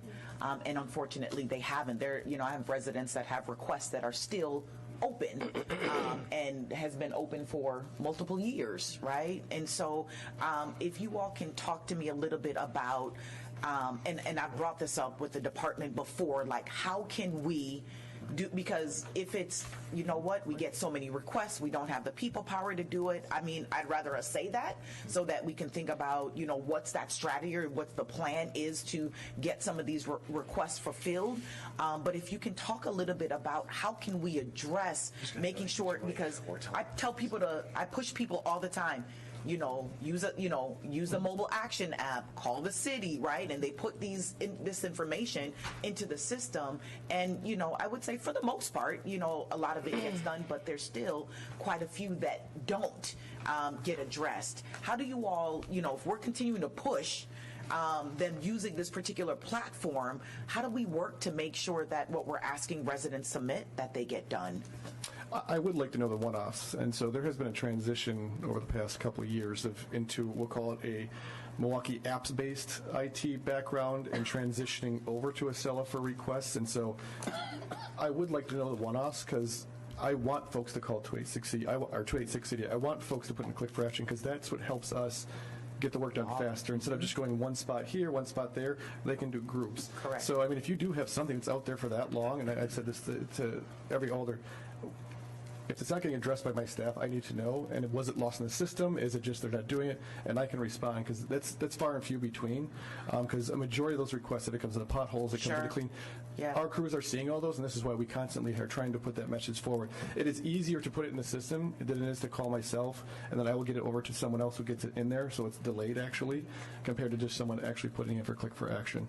But if anybody has one-offs like that, I would like to know what those are. Is that something that we can, like each district request through IT department to say, hey, can you pull a list of, again, I'm not sure if it's possible, can you pull a list of outstanding, Acela items that are more than 30 days late or whatever? I would love to see if that's a possibility so that we get a sense of what is it, oh, it's always this, because of X, Y, and Z, right? Like, I would really love to understand what's out there or what's not being addressed. So again, it's an opportunity for us to look at other solutions. I really quick as well, there were also some complaints about, and I just need to understand the mesh over the sewer grates. I know sometimes we do that for construction time. Is it just specifically for construction time? Do we remove it? Like, how does that work? Because I don't know if we went to, we're now putting mesh under grates. Can you explain that a little bit for me? Yeah, absolutely. So if you see that, it's usually black mesh. It's usually sticking out around the edge of the grate, right? So that was installed by a contractor or in some cases, city staff specifically to meet erosion control requirements. So that is to try to control the amount of silt and other runoff from a construction site getting into the sewer system. Those should be removed when the project is done. If they are forgotten for some reason and someone notices it, they should flag it for us, let us know. And however, they can choose to try to get hold of us. We do like to know when that happens and try to identify who did it and how. So those can be installed by our contractors doing our projects, but they can also be installed in the public right-of-way by private utilities that are doing work in the right-of-way as well. So it's similar to the what's going on with this hole in the ground question. We would have to chase it down, but we do want to know about those and get those cleared if there's not active construction nearby. That's awesome. And I definitely want to take the time to plug the Adopt a Great program. Would love to have some communication plan about that as well so that we can have our residents, again, we're doing a lot with a very little. And, over time, we're sort of, tasking our residents a little bit more where, their taxes are up and they're wondering why their roads aren't done and why they're getting flooding, they're feeling it. And so if there are opportunities for, small ways for us to support, there should definitely be some sort of communication plan around that so that our residents can, because many of them want to help our city. They want to chip in, but I think there needs to be some concerted efforts around plans to be able to do that. Thank you so much, Madam Chair. Yes, Alderwoman Taylor. Oh, thank you so much, Madam Chair. I apologize for my voice today. I just wanted to chime in and say thank you. I do concur with all my colleagues because I do know that we're still getting calls, and I did mention that to you too. We're still getting calls even from last year of people who still are trying to recover from the flood from last year, and then they're getting hit again, so I just concur with that. But also with this recent flooding, whereas my area might not have been hit as hard, but just trying to navigate from that far northwest side to get downtown, every turn I made was a flooded area.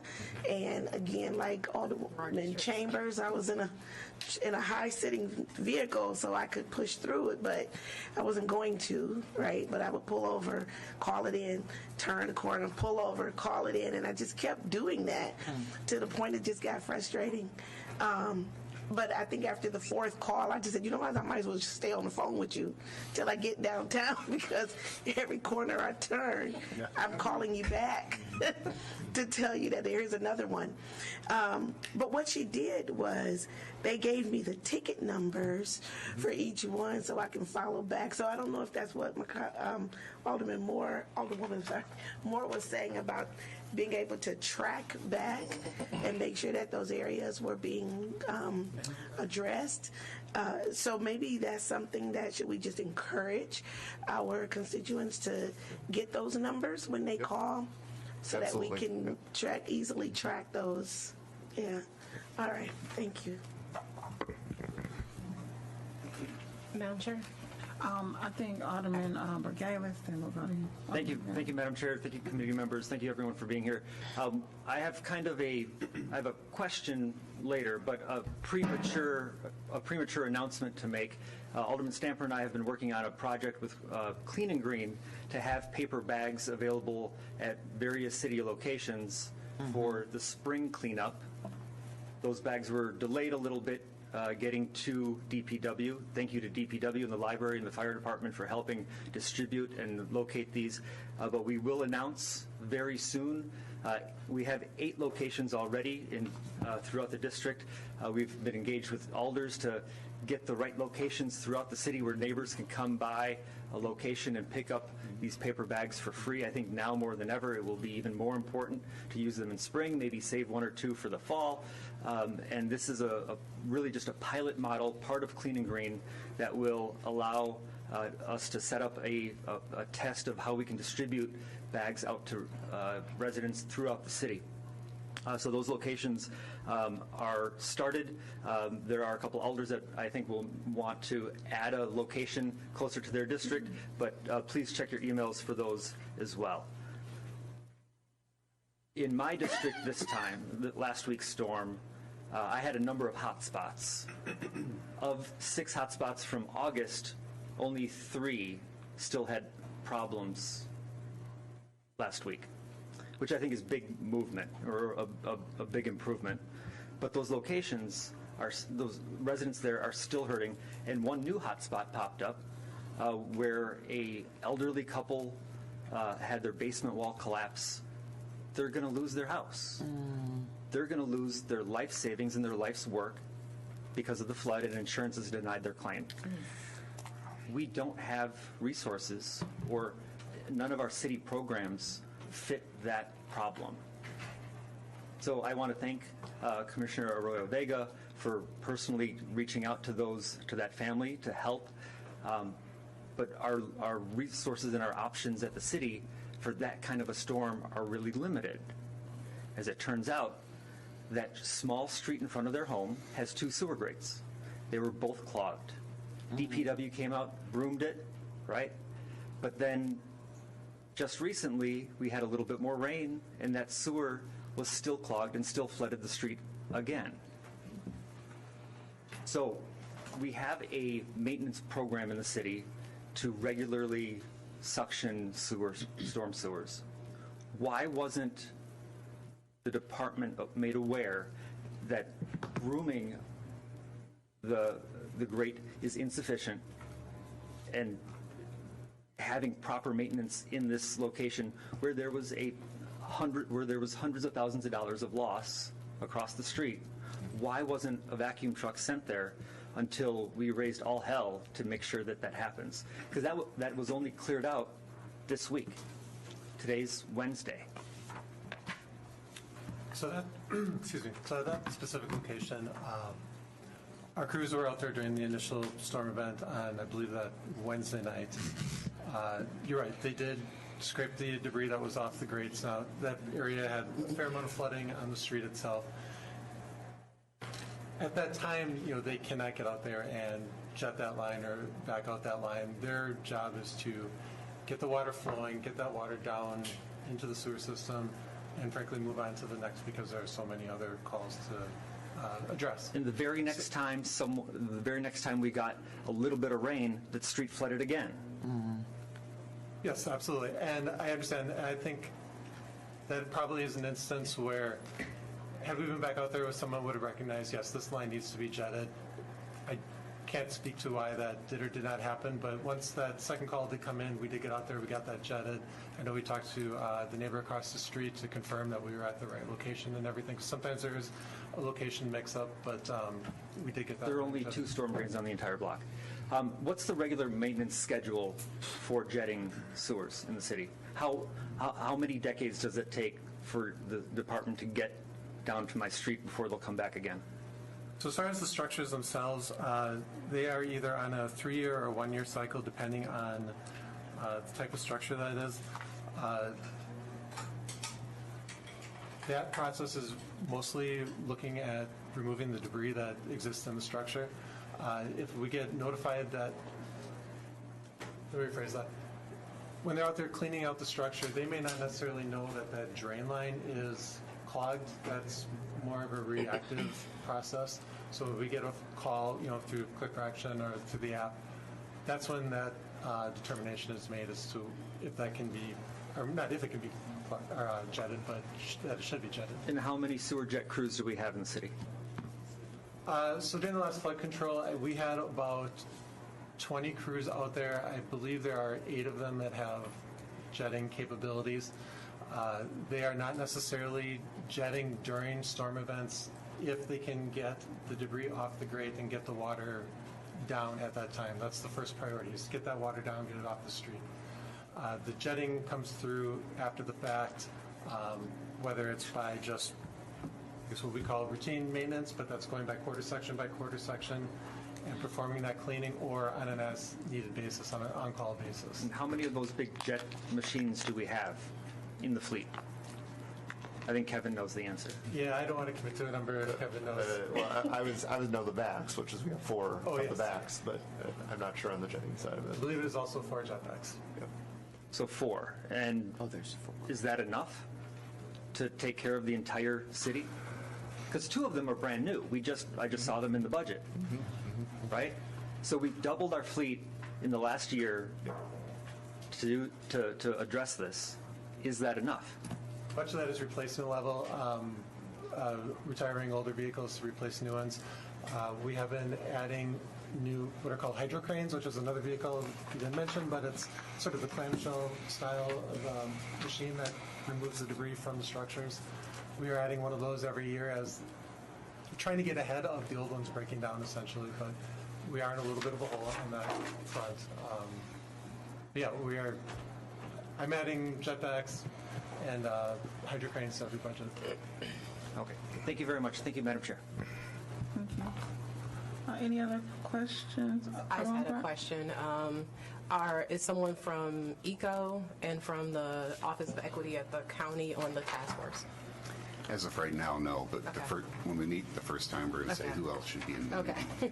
Just wanted to make sure that someone from ECO is there at least. Thank you. Madam Chair? Somebody over here said, Madam Chair. Brower, I think. Me. You are Brower and then Westmoreland. Yeah, cool. So a couple different things. To what Alderwoman Pratt was saying regarding these hot spots, I think I would suggest that we collect all of those and have some sort of public facing in some way, either through our e-notifies for us or even on the DPW website of here's the hot spots. It could just be a Google sheet that's out there. Here's every hot spot that we know floods every single time. Here's the result of our investigation, what we've determined is happening, and here's the steps that we're taking. I mean, because what I'm seeing and hearing is that people at least want, and I'm fairly certain there's a few of those in District 3 as well. I will ask constituents to let me know where those are as well. But, we could just have that list publicly available. Here's where they are. Here's what our investigation, or here's when it will be investigated. Either, I'm not sure the tools that you use for investigating, but we'll deploy them. And then here's what our next steps are. And those next steps, that could be a whole bunch of accelerated infrastructure, and infrastructure spending, right? And do we have the money for that or not is the question. But I think the public at least wants to just know that we're looking at it, that we're investigating it, what we're doing. That's what people want, because I experienced this too. I'm sure you guys do as well. Like, when you go up to one of these corners and it's the same flooded corner again and again, it's like, what the heck is going on? And so even if we're able to just publicly say, we know this is happening, here's what needs to happen, and of course it's going to cost this many millions of dollars, this many hundreds of thousands. Which library are we going to close to make that happen? If that's the question that we have to put out there, and I'm not suggesting that as a political thing, I'm being a little sarcastic when I say that, but just illustrating that we have a limited resource world, at least the public then knows, that's what's going on, and it's going to take, there's been some public discourse around, completely undoing our combined sewer and water system. I don't even. How many billions of dollars is that going to cost? How many roads will have to be ripped up? How many 15 years, 10 years, 20 years to rip up every street to do that? Which, maybe in the future, if we need to do, because of climate change, we need to do these infrastructure upgrades, we maybe need to look at. But a question I had for you, Commissioner, is so just, over the decades, employment trends at DPW. I know we've had more vacancies in the past. We've been filling them. I appreciate that. I appreciate DER working to make sure all those get filled. Okay, so in the 80s, 90s? Do we have more or less people at DPW? What have been some of the macro employment trends over the decades with our Department of Public Works? So it's a great question. So getting rid of just the vacancy number, but the entire FTEs, in the 80s and 90s, we had way more individuals in the budget book, period. And so over years, and there's 2% cuts, 5% cuts we talk about. I mean, the pressure that we've had from our state says you have to go through a 5% budget cut every year, and that's part of the practice we have to go through. Our numbers continually every year. If you go back and look at the budget books, you're going to see 1 or 2 here, you're going to see 1 or 2 here, constantly over decades. And so those numbers start to add up. There's been some years, I think, that we've lost 100, 200 employees, and that was early on. But every year we look at things, and so what we're trying to do is, this is the best question I have to our folks when I walk around, is I says, I can't get you people anymore. I go, it just doesn't happen, and we're not budgeted for people. But there are technology changes that are helping us do their work. Other pieces of equipment, capital costs that we can purchase one time. And there's been examples of that. We've done it in forestry with grapple saws that have sped up, taking down trees. That's one example. We've purchased new equipment to print signs in some of our sign shops. And so I'm using our workforce to do that, but you're correct. I mean, this department has continually shrunk over the past 3 decades. Are we talking hundreds, thousands of people? Hundreds. Over decades, yes. Okay, so somebody who was an adult in the 80s, who could be one of our constituents, would have theoretically, with more people at DPW, enjoyed a higher level of service than is currently, even with technological advances, than we are currently able to offer, and that is due to budget cuts. Well, it's complex. So even right now, I still have 270 vacancies, 100% full, and then add, because I can add another 200 positions, but if I can't fill them, that's another concern. I mean, I will say the market studies that were done to make wages very equal to the outside over the past few years, and I want to thank this council and the mayor for that, has stabilized our workforce. Great. And we have recruitment numbers that are way higher than that they were. So that's why we are in a good position. But the number of folks we have is a lot less. I mean, our street maintenance crews, you're going to hear it. We'll give you some numbers when we talk about the potholes. I mean, when I was in that position in 2019, I had at least 30 more people in that unit than they do today. Well, and that's just from 7 years ago. And it's happening in every section. And this is a macro, and I'll just comment on that this is a macro trend we're seeing in the public sector, not just here in Milwaukee or in Wisconsin, but across this country, due to rising costs that we face, but also just, frankly, as Alderwoman Dimitrievich said, completely misplaced priorities here, right? And I just Googled this while we were sitting here. Operation Epic Fury, which is our war against Iran, has cost one estimate between $35 and $50 billion so far, and it was like pulling teeth to get the Inflation Reduction Act through the Senate through some of the lame moderate Democrats that wouldn't support that, and so even to get a measly $1.7 trillion out of the Senate to go to local municipalities, or even the COVID money, that's the answer. We need more support from the federal government, from the state government, for the richest Wisconsinites and richest Americans to pay their fair share, so that it can come back to municipalities like Milwaukee, so we can have drivable streets and expect to not be flooded and have employment numbers. I mean, we could use, I bet you we could deploy, if we had them, double the workers of DPW. We would have a task for them to do. There is something to improve in the city of Milwaukee that if we had double or triple the number of people in DPW, or double or triple the amount of money in the budget, we could accomplish more things that would improve the quality of life, for residents. And so I just want to, make that comment publicly, because I think it really needs to be, these issues need to be couched in the fact that we talk about vacuum machines. Well, the richest 1% have a vacuum machine that's vacuuming up all the money in this world into their coffers and starving the rest of us, frankly. We need, we talk about these accelerated infrastructure projects. Really glad to hear that some of this stuff has moved up. Thank you. And again, appreciate all of you here. Seriously, this is a really good conversation to have. But if we want to accelerate these infrastructure improvements, we're going to need, more funding from the feds, from the state. We cannot just property tax our residents to death to cover the stuff that we want here in Milwaukee. I mean, it's just unfeasible, right? There's been, members of Congress have introduced legislation in past Congresses called a Green New Deal that would provide funding for all this stuff. And of course, our current state of politics that values things like the war with Iran over a Green New Deal, we are left suffering now with flooding, where we've spent over $35 billion on the war with Iran. What a complete and epic waste of money that we've been engaged in as a country. And I really do think, we are in an ecosystem. It is a system. We have to identify all this stuff. The city of Milwaukee doesn't exist in a vacuum outside of the rest of the United States and what the orange buffoon is doing in the White House. It really is tragic. So I just want to put that all out there. I really appreciate all the workers at DPW. I think overall, my assessment from this and from conversations with frontline workers is that DPW hasn't failed. The DPW is being failed in the city of Milwaukee right now and needs more resource. We need to fight for it so that we can have the quality of life that we deserve here in the city of Milwaukee. Thank you, Madam Chair. Thank you. Are there any other questions from committee? Yes. I'm sorry, Alderman Westmoreland. Just a question back to that mesh netting. Does that cause any, obviously with that mesh netting, there is not normal water flow, right? Does that cause any stress to any other areas because of that? I guess if by stress you mean, does it reduce the amount of water that gets in there and create? Which pushes water to other areas? It can, yes, if it would get high enough, either go over the curb or. So it does cause stress to area. So it does cause stress to area. Yes, it can. Okay. And with those, I understand why they're there. Now, it's there to collect debris. How often are those cleared? Within the construction zones? They're supposed to be checked after every rain event and cleaned monthly. Whether that's a challenge. It's absolutely a challenge because it's not only contracts that we control, but it's also permit work by utilities.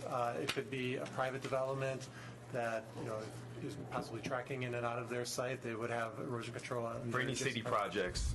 Who is assigned to check those? Our construction inspectors. Yeah, it's the construction team. Got it. And is there any document that checks the box and say, hey, this is when we? I mean, Good question. I'm just we talk about what we can do today. Yeah. I mean, I think that there are things that we could be missing because we don't have systems in place to make sure that that's cleared. And I've got the Lisbon Avenue project, and I know I've checked those personally, and they've been gravel and all different types of things. I nothing to refute that experience, Alderman. I think that's probably definitely accurate. So we'll follow up and see if that's on the inspection report. So I'll get back to you. Thank you, Madam Chair. Chambers, Alderman Chambers. I was just going to request. You can go. I was going to request we keep this open. Keep this held. I just wanted to ask really quick about just, I want to sort of piggyback what my colleague Alderman Brower was talking about as far as just support and what's needed. And I know that DPW is one of the largest departments when we talk about, we call you guys the most, right? We need y'all, right? And looking at how resources is currently allocated, but also thinking about the workforce as well. Is there a plan, or is there something that, as far as we got 15 districts here, I know several programs that are, working with individuals getting back into the workforce, and sometimes it seems like we can't put them in fast enough because you all also have people that are retiring every single year. What is the discussion has been like to address our workforce issue? Because it is an issue. Having 200, it's a lot of bodies. Even if we get half of those people, the amount of more work that we can get done, but how are we looking to address that issue? Yeah, so in many ways. So, 270 sounds like a lot of folks, but it was 570. So, and that's only in the past 3 years where we've recovered that much, which is great because there's constant retirements and there's turnover. There's high-stress jobs that are, like a park enforcement officer, it's hard to keep on. There's the trades that are hard to hire. But for the most part, we've seen recruit numbers up. And we work with our partners on the outside. If it's Employ Milwaukee, if it's WRTP, we're trying to get folks that work in the city to work for city government. And not only for us, but also we're a bridge to work with our contractors contractors too, just for the same reason. So, a lot of the work, we talk about reduced workforces over the years, we use our contractors to do some of that work to supplement. So it's twofold. We're constantly looking at ways and working with the Department of Employee Relations to get more folks in. So we're working on other outside partners right now to figure out what's the best way to get that pipeline, and working with our school systems that we've started to build over the past couple of years. Like we're partnering from our urban forestry group has done a great job of tying with Vincent High School. We'll deal with Pulaski and the mechanics. So we're trying to get, and MPS is kind of a pipeline for us too, and other schools to try to get them, not every job has to have a college degree. And so to get our kids and youth to understand that, hey, we have really well-paying jobs with good pensions, and I think it's something this city has not promoted enough, is they look at just the dollar amount, but there's a lot more that this city offers when we're talking about a pension and health care and all the other benefits that come here. So it's not just that single dollar. These are long life sustaining careers and with decent retirement long term. So I think as an entire city, no matter if it's in DPW or not, I think that's something that should be promoted more. And Commissioner, who would be that point person to connect with if we wanted to hear more about, we're partnering with these individuals, or these are the programs that we're running? Who would be? Sure. You could talk myself or even Jackie and DER, because there's a partnership here. It's not like one of us works alone. Got it. And then I think it flew out. The last thing I just wanted to say is that will there be a point where, because I know every year you all are asked to cut, will there ever be because DNS is also another big one that, for me, that it's just like we have to grow it and not cut it because of the needs that our residents are having. Will there ever be a point where you're just like, we can't continue to cut anymore? Those discussions go on every time during budget. This is a positive and negative statement all at once. Because the city has come more fee-based, there is a bottom end. So as we have a snow and ice fee, we have a street lighting fee, we have wheel tax fees, so all these numbers, you can't go below that cut. So there is a bottom end. We're not there yet, so as we kind of go through tougher budgets, but there is a bottom. I know our residents do not like all these extra charges on, their municipal bill. We call it municipal and not water bill, even though it's tied to that. And those charges are there just to sustain services. And that's because, we do not get funding for the city like we should. So there is a bottom. So it's not like we will go down to zero by any means. Yeah, and I'm glad that you said that, because, one of the things that our residents are saying is, yes, I'm paying all of this, and I feel like I'm not getting all of it, right? I pay the light fee, my light, I know Alderwoman Pratt knows that all too well. Oh my gosh, let's not get into that for another time. But they talk about it, and I want to make sure that if we're going to charge them, there has to come a point where we say, we're going to have to figure workforce, budget, we're going to have to figure it out, because we can't continue feeing our people, charging them all these fees, and they're just not getting the quality, or even close to the quality of services that we're charging them for. So again, I know that's a issue that we're going to have to figure out how to address, but we're going to have to figure out how to address it, because our constituents they're at us, and they are just not happy, because they're being charged so much, and we're gonna have to increase charges again, right, to keep up with just work for, just to keep up with everything. We're going to have to continue to raise fees, and I cannot keep saying, yeah, we're going to raise fees, but the quality of services diminishes. So I hope that's something that we can work really hard on as a body, as an administration, to figure out what that looks like and how we address it. Thank you so much, Madam Chair. Madam Chair. Alderwoman Taylor. Thank you so much. I do want to start with thank you, because sounds like you guys are working pretty hard to figure out how to solve this issue, and you're working together, so I really appreciate that. But just to kind of piggyback off of Alderwoman Moore with this employment, it sounds hopeful when you say we have 270 openings. Is that what you said? Mm-hmm. And I do thank you for coming out when we had the youth conference for the trades, because then they get really excited because they think of the possibility of gaining employment, and then we try to talk it up about, like Commissioner was just saying, all of the additions that you get in addition to pay, right? But then they come back and they say, but it takes too long.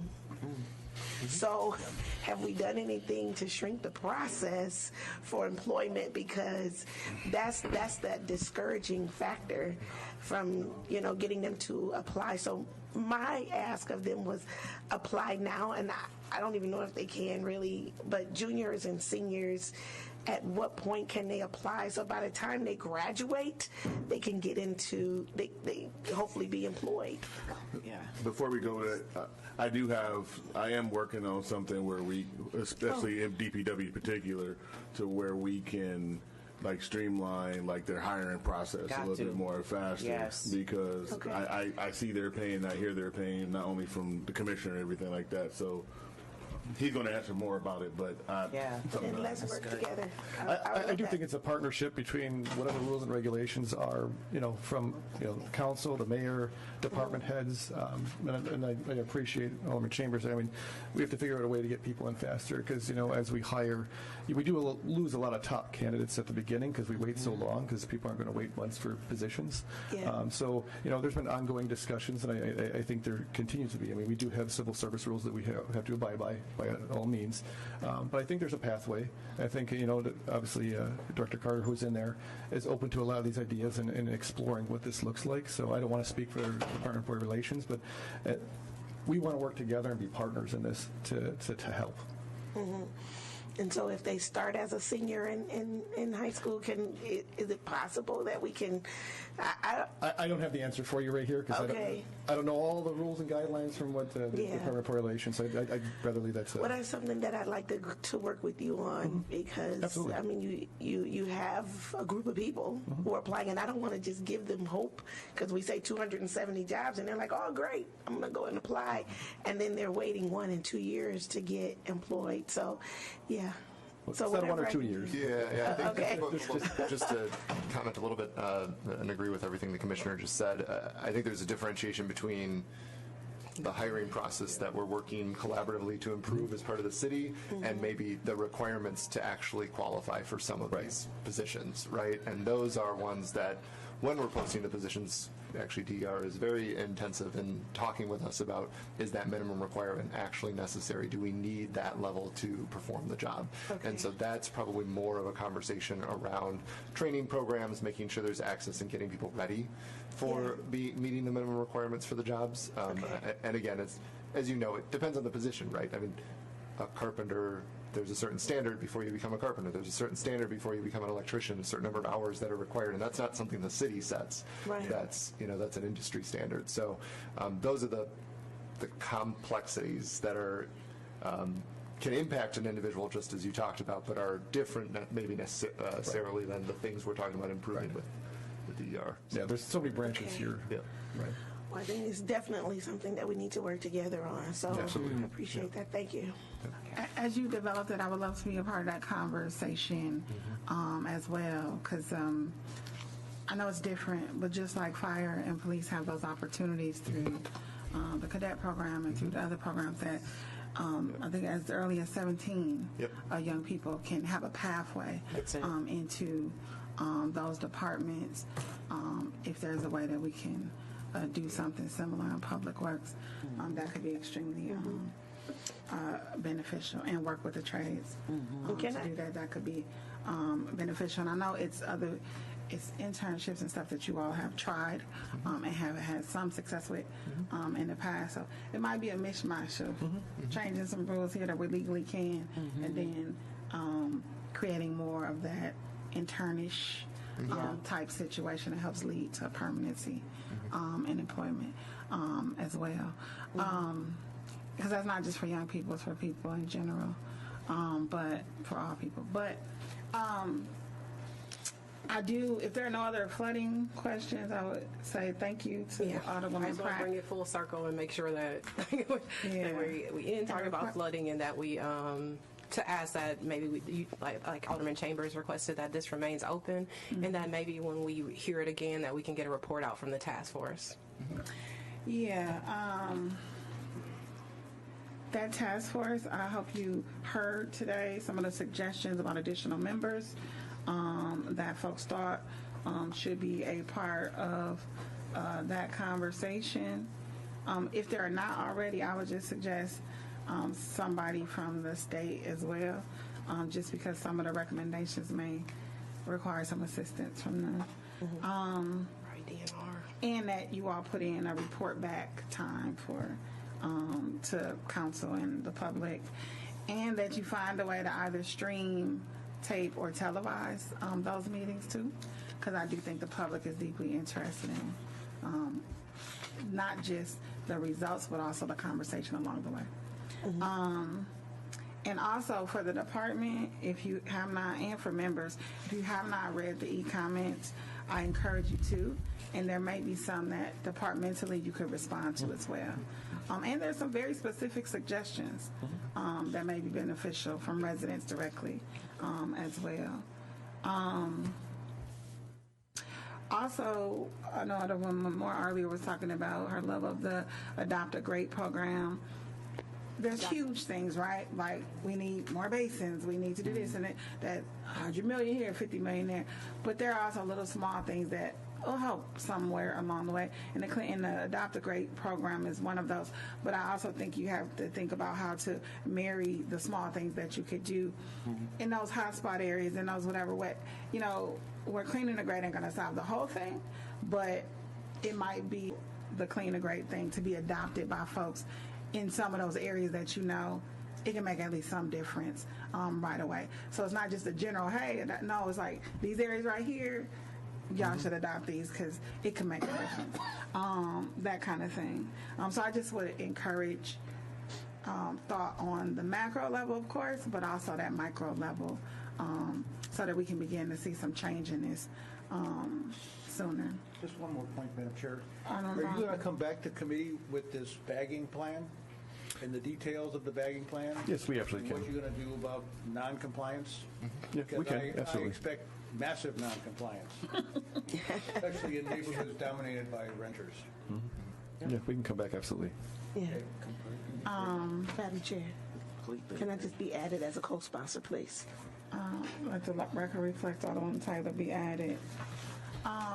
And I do want to talk to you beyond this file about something I think you mentioned, Kevin, and I think one of my residents, Dr. Ovi, actually mentioned it after one of the flooding, and that's about when there is new construction, when there is development, the amount of whatever we make them retain, that could be increased, and that might help.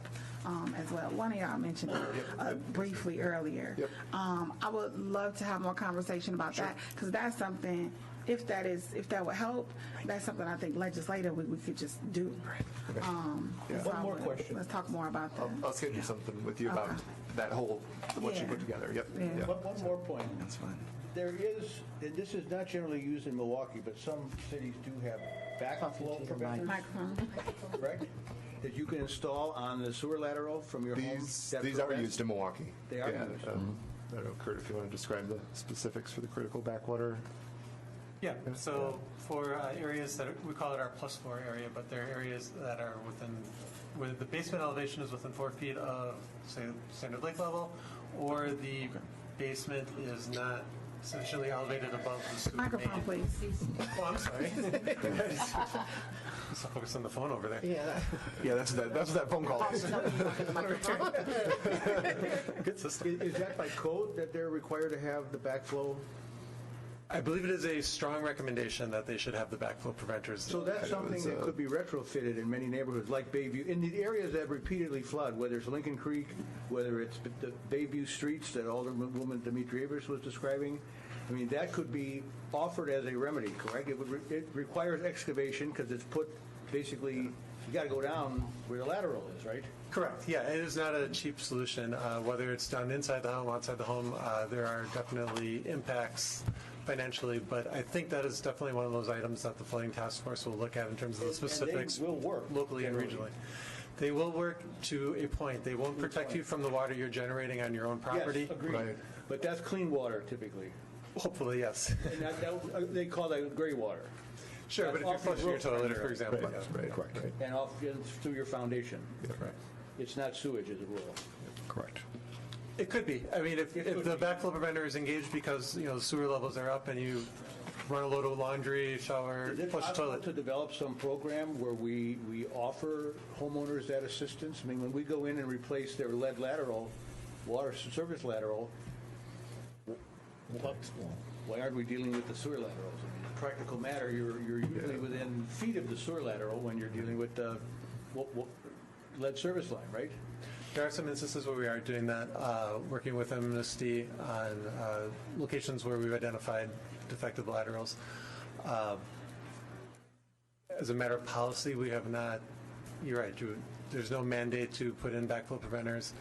We don't have a mechanism to fund backflow preventers at this point. And like I said, and there are some potential downsides to them as well. For people watching, what would be the typical cost range for the installation of a backflow preventer valve? A lot less than a failed foundation, I suspect, but correct. Still, it would be in the thousands of dollars. It would definitely be in the thousands of dollars. It would really matter on the layout of the foundation drains, your floor drain, whether you have a Palmer drip valve or a sump pump. All of that combined or separated. There's all sorts of variables that would impact that construction. Very good.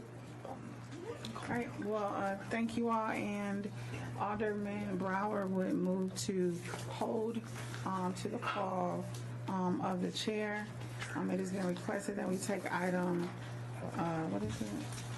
Thank you. 19, Madam Chair. 19 out of order. We'll honor that request. Hearing no objection, so ordered. So we'll honor the request of item 19, column 260. I'm not, I just had a question. Because 19 and 12 seem pretty similar. Thank you. Yeah. That's what I was going to say. And I don't know if we should put those together. Or 19 and 12. yeah. We're planning on, they have a last permit. Road repairs on the weekends. Road repairs. Yeah, let's call them together. Okay. Well, okay. We're calling up item 19, item 260023, communication from the Department of Public Works regarding pothole patching requests and responses, including location, time frame, and historical data, sponsored by Alderwoman Moore. And we'll also call up item number 12, file number 252223, communication from the Department of Public Works relating to the possibility of directing city crews to conduct road repairs on weekends, which is sponsored by Alderwoman Pratt and Alderman Chambers. Alderwoman Moore, did you want to speak? Yes, thank you so much, Madam Chair, and committee members as well. As many of you know, we have already gotten the calls, the emails, the text messages, the inboxes around the potholes. And I know that this has been a really challenging winter, and the weather has done a number on our roads. Each of us that have driven through the city have had challenges driving through the city because there has been so many potholes. I want to just really sidebar throw out that the Brewers paid for a really beautiful piece of equipment that we actually need more of. That would make filling potholes a lot more efficient, and just over time, I think it's more advantageous for us to use that method compared to what we've done in the past. But there's an extremely high number of potholes that we have seen throughout the city. So I wanted the department, because I wanted to use the moment as an opportunity to be really just transparent with our constituents, to let them know that, hey, we understand that this is an issue, and here's what the department plans are in order to address this. So I'll kick it back to or however it is, Madam Chair. I just want to kick it back to the department to sort of give us, talk about, yes, hey, this is where we are, but sort of the plan on how we plan to address the issue. And before you go to that, since we pulled them up together, Alderwoman Pratt, is there anything you wanted to add, or? Yeah, I pretty much agree with everything she's saying. Really, I put this file forward because we we just trying to look at expanding the time in which we're filling, so moving it to weekends, moving it earlier. I've seen that in other cities that they're doing. They've been successful with being more aggressive with how they're filling potholes. I appreciate all the work that street maintenance is doing. I've done a ride along with street maintenance to fill potholes. I know how difficult and grueling that work is. Have lots of people who work in DPW street maintenance who live in my district, but this issue is causing, I mean, I'm replacing a control arm on a vehicle. I mean, so like these are huge issues, and lots of people talking about the concern over vehicle issues, but even how bikers fear for their safety because of the potholes. And I mean, sometimes even walking if you are not looking. So just addressing that and being more aggressive with our strategy of filling them. As we said earlier, people are paying for a service, and then they often feel like they aren't getting it. And one of those things is the street. And Madam Chair? Yeah, I mean, to that point, you know, and to that point, again, I echo the same sentiments, but I'll take it a step further. You know, I know that when we have our snow and ice, you know, as we spoke about earlier, we're all hands on deck. And, you know, I know that the processes were, you know, we get a call, you know, we get a call or we get a, you know, a ticket in for it, and then we'll go and fill it. I need us to be a little bit more proactive on that. I don't want to wait for tickets to be called, because let's face it, there are more potholes than there are people making requests. And I think that, you know, I see our DPW trucks, and I really appreciate their hard work, as everyone mentioned. I'm in that same group. But they drive through the city every day going to tickets and stuff. I know they see potholes that need to be filled that probably was not a ticket on there. So I think we just need to be a little bit more proactive.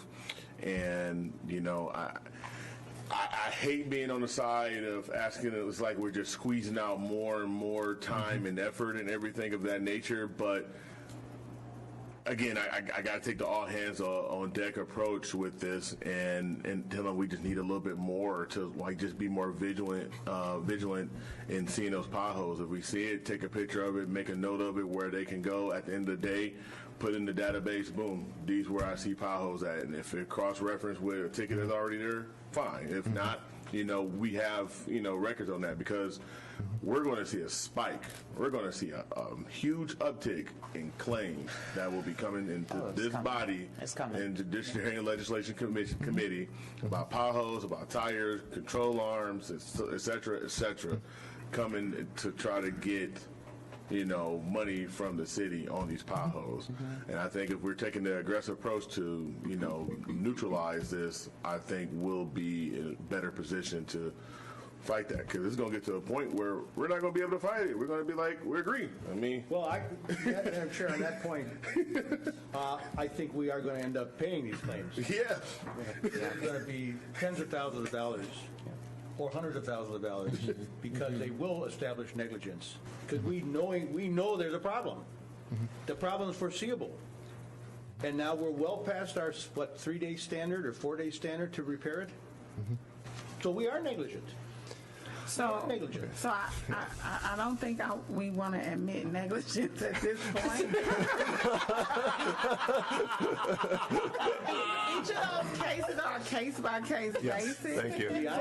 But citizens are watching this, and they're going to think that when they file it, that's what's going to happen. I'm not advocating that we are negligent. And legally, you have to prove that we knew of the specific pothole that injured your tire, and you may not be able to prove that. The general issue, yes, we know about it, but legally, if you try to sue us, you got to prove we knew about that specific one that hurt. To my point on that, to my point where, you know, I think, you know, if we got trucks out there, whether that's forestry, whether that's road maintenance, whether that is Waterworks, I don't care who it is. If they got a yellow truck with a yellow vest and a hard hat or anything like that, if they see it, if they see something, say something. Just like we tell, you know, victims, if they see something, say something, far as that, because that can help us out in the long run. And that's the reason why, you know, Alderwoman Pratt and I authored this file far as doing this, because we do need the same intensity as we do with snow and ice control on these potholes so we can right this ship. Sure. And I know you guys are ready to talk about Alderwoman Moore. You had something else to No, add? yes, please. Thank you so much. I just wanted to correlate the with Alderwoman Pratt's file in regards to the weekend, just how the ramifications of that on our workers, because we're stretching a small group of people to work longer hours. I just, we have all these vacancies. I just want to make sure that we even have the for you to talk a little bit about the capacity to even do that. Sure. Thank you. Thank you. Go ahead. Thank you, Chairwoman, members of the committee, and other alders. Kevin Muse, City Engineer, Department of Public Works. With me is Tom Langren, our Street Maintenance Manager, Street Services Manager in Infrastructure Services. So we'll, I think, start with just talking about where we are. I prefer not to start with disagreeing with any alders when I'm in a conversation, but I just want to note where we are right now.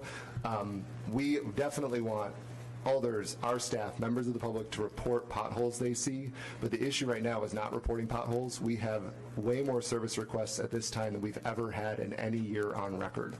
So it is not reporting the potholes that is the issue. It is our staff capacity to address the potholes. And so that, I just want to emphasize that, and I'll talk a little bit about the data. When time's right, we'll try to share the screen here as well to show a chart that we've got. So past 6 years, so 2020 through 2025, on April 30th, roughly, end of April, our average is for about 4,500, 4,600 service requests for potholes being filled. Right now, end of April, we are at almost 11,000 service requests for potholes being filled. Our record year, our two record years were 2014 and 2019. Those years, we were between 6,500 and 8,400 pothole service requests at the end of April. So we are on pace for a record year. We ended those 2 years at around 16,000, 17,000 requests. So, we don't know what the rest of the year is going to take because it's very weather dependent, but certainly it looks like we're on pace for it to break the 2014 record of 16,800 requests.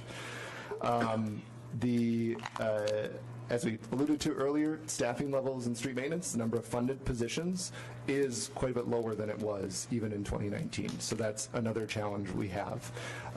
What we're trying to do, and there were communication that went out to the aldermanic offices on Friday evening last week. For members of the public who are listening, though, we are prioritizing two types of potholes right now. One's on high volume, high traffic streets, so our major arterials. Two reasons to do that. One, that is the ones that are more likely to be impacting more residents, right? Especially those driving and biking, as we've already talked about. Two, that allows us to be very efficient with our crews in grouping those requests and kind of marching in order down the street. And so we're focusing on those. We are also focusing on, no matter what kind of street it is, if there's information in the service request or a photo, we love a photo, that shows a very deep pothole, we will prioritize that as well and try to get to that as quickly as possible. Response times even on those are at about a week right now.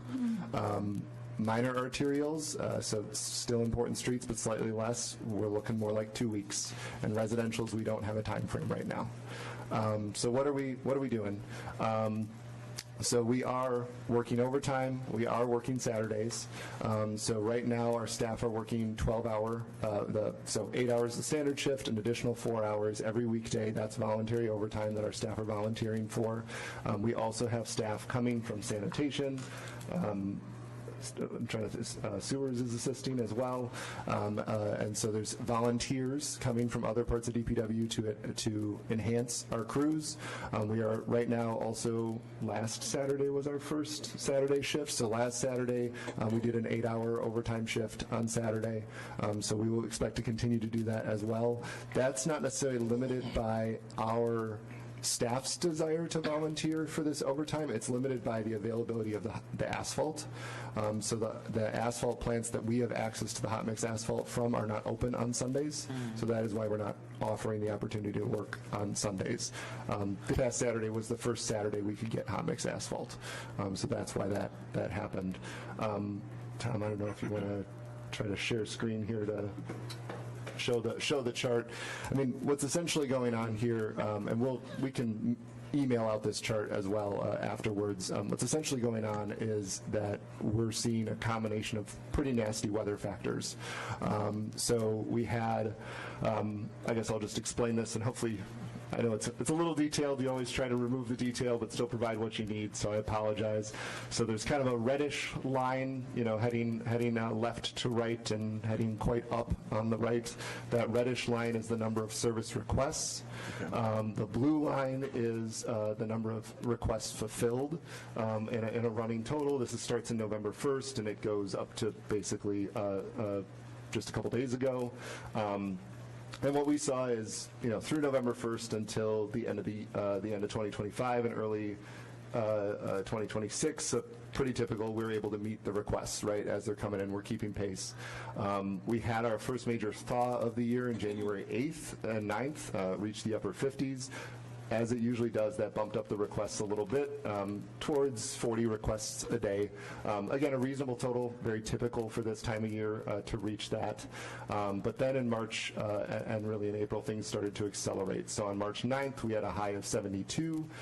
That was followed by our late snowfall. That was, again, timed with the spring leaf collection, March 15th through 17th. So we had rain, snow, freezing rain, and a freeze back, and then a thaw right afterwards. And if for those of you who have had to listen to me talk about potholes before, you'll know that is basically always the start of the problems for potholes. And so you can see in that line on it's right above where it says 3/21/26, but it's March 21st there. You can see that it begins to accelerate up to 200 requests a day after that. We first got access to hot mix on April 6th.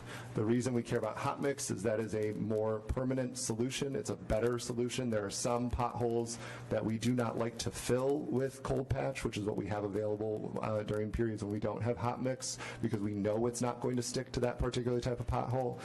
So that we want that hot mix available. It makes us more efficient and effective. However, this year our supply was intermittent, so we didn't even hour to hour, we didn't know whether or not we were going to have hot mix available and working with our providers. And so that was already pretty bad. That was we were on pace for a pretty accelerated year. And then the rain events that we just talked about in item 5 really kicked things into high gear. We saw some very interesting pavement failures and certainly potholes showing up across the city, up towards an average of 500 requests per day in the week immediately after the heavy rainfall events. What we think is going on is that the ground was so saturated, as Mr. Schaefer from MMSD mentioned, the ground was so saturated that the additional rainwater on top, that 3 to 7 inches depending on where you were, was actually meeting water that was pushing up from below on the road. And so the water was already pressurizing underneath the pavement, and then that heavy rainfall was able to lift and move chunks of pavement away. So we saw, in particular on roads that have a concrete base with an asphalt overlay, some delamination between those two layers as the water got in between, and that pushed pieces of the pavement away. Right after the storm event, there was actually some very dramatic versions of that, which are kind of away from this pothole discussion, but Pleasant Street right by the river in District 6 had one of these. There was one, I think it's in District 10 over on 39th and St. Paul. This seemed to be where hills and a lot of water pointed in a particular area actually moved the pavement, but that's kind of an aside. But that is a dramatic example of what was going on elsewhere where it wasn't as hilly, where again the water just really beat on the pavement. The good news is that the past couple days requests have leveled off a bit. We did have a press event with Alderwoman Moore and the mayor yesterday and the Brewers. That always increases requests again, so we'll see a little surge as the public gets aware, more members of the public get reminded or become aware of how they can report potholes. But at this point, we're trying to accelerate that blue line with these overtime works to try to begin to catch up. But it's an ugly situation right now. Trying to think of what else. Anything you wanted to add, Tom? Yeah, Tom Wangren, Street Services Manager, DPW. Just to add a bit more context to the weather as we see it on the chart there, and what that means for our staff. So, if you look in beginning of January, first major thaw. We sensed it immediately with the request coming in. We wanted to react by immediately implementing overtime, which is something we try not to do, obviously, with cold mix asphalt. With no other choice at hand, though, that's basically what we were looking at.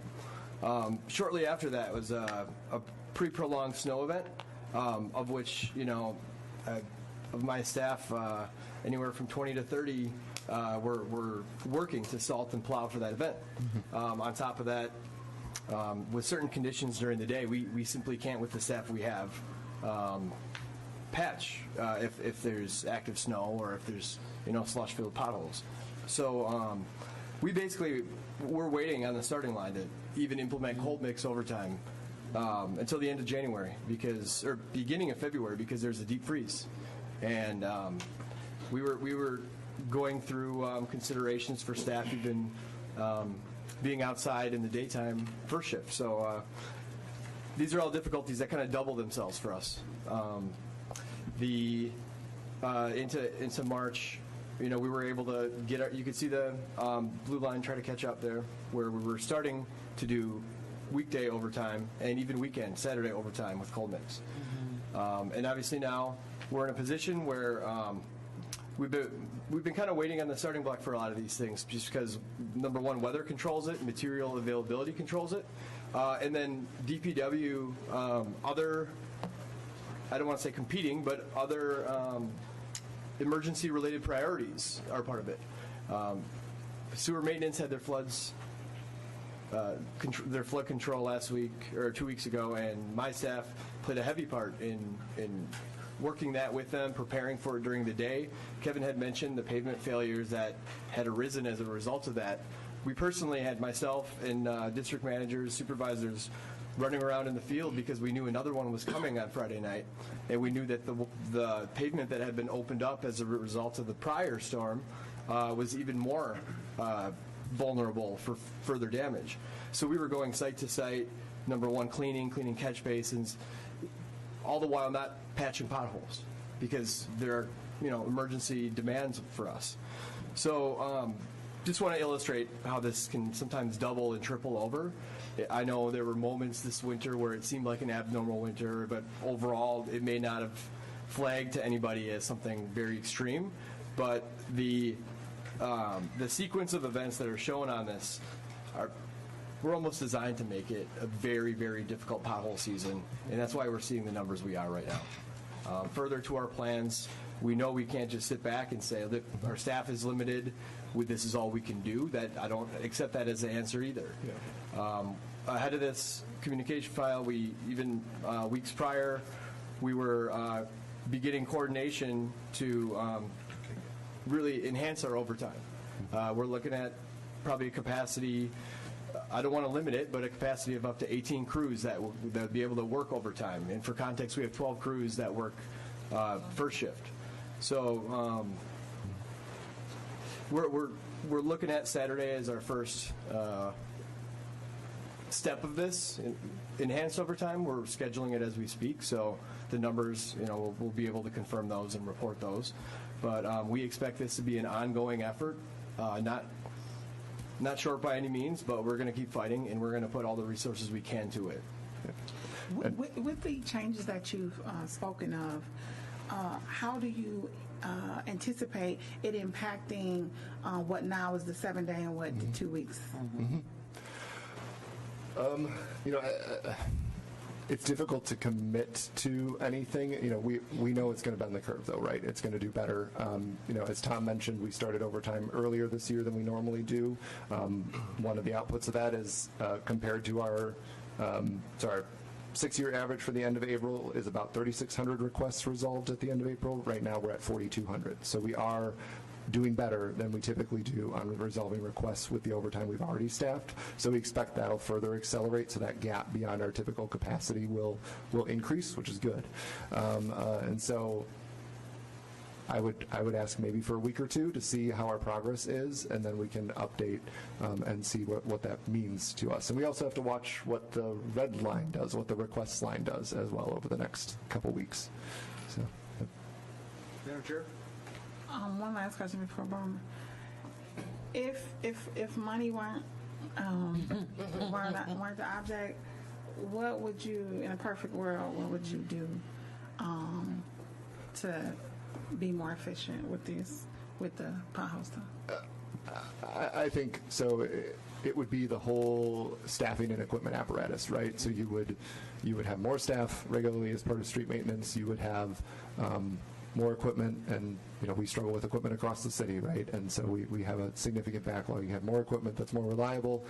We did have an operation that was quite a bit larger, in decades past, and so that would be something that we could look to. We are making investments in technology. The Alderwoman mentioned the piece of equipment that the brewers contributed to, which will make us more efficient. It will also allow us to deliver a better and more long-lasting product. We How much are is that equipment? about $50,000. They paid all of that? The brewers paid about half. This multi-billion-dollar franchise, billion-dollar franchise, was able to come up with $25,000? How generous of them. Well, they didn't have to do that at all. So Maybe they could challenge some of the other companies to do the same. yeah. Oh, wait, I'm sorry. So the equipment was 50,000? Yeah. Oh, that's not what was shared with me. Okay, so, and they only covered half?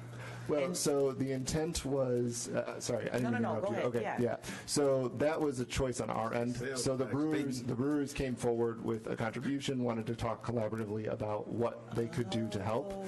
And once we went through the process of identifying the best way to use that money, we determined this was the most efficient use, and just recognized that, yes, that meant that it was coming out of DPW's equipment budget to add that additional piece. So it's not like they said, we'll give you half.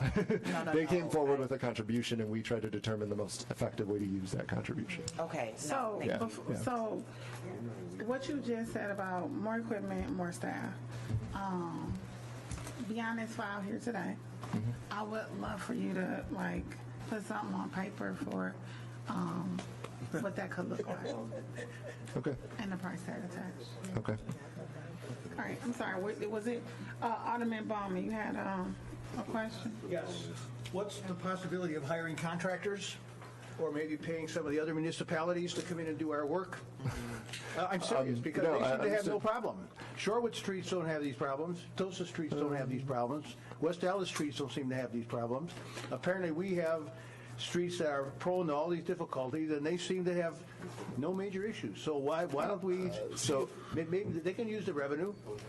So I guess I would disagree that their streets don't have problems. I think what you're observing there, Alderman, is 30 to 40 years of underinvesting in streets, right? And so, and we had that conversation at Public Works last year, and so it's not so much that they don't have limitations on filling their potholes, it's they have fewer because their streets are in better repair.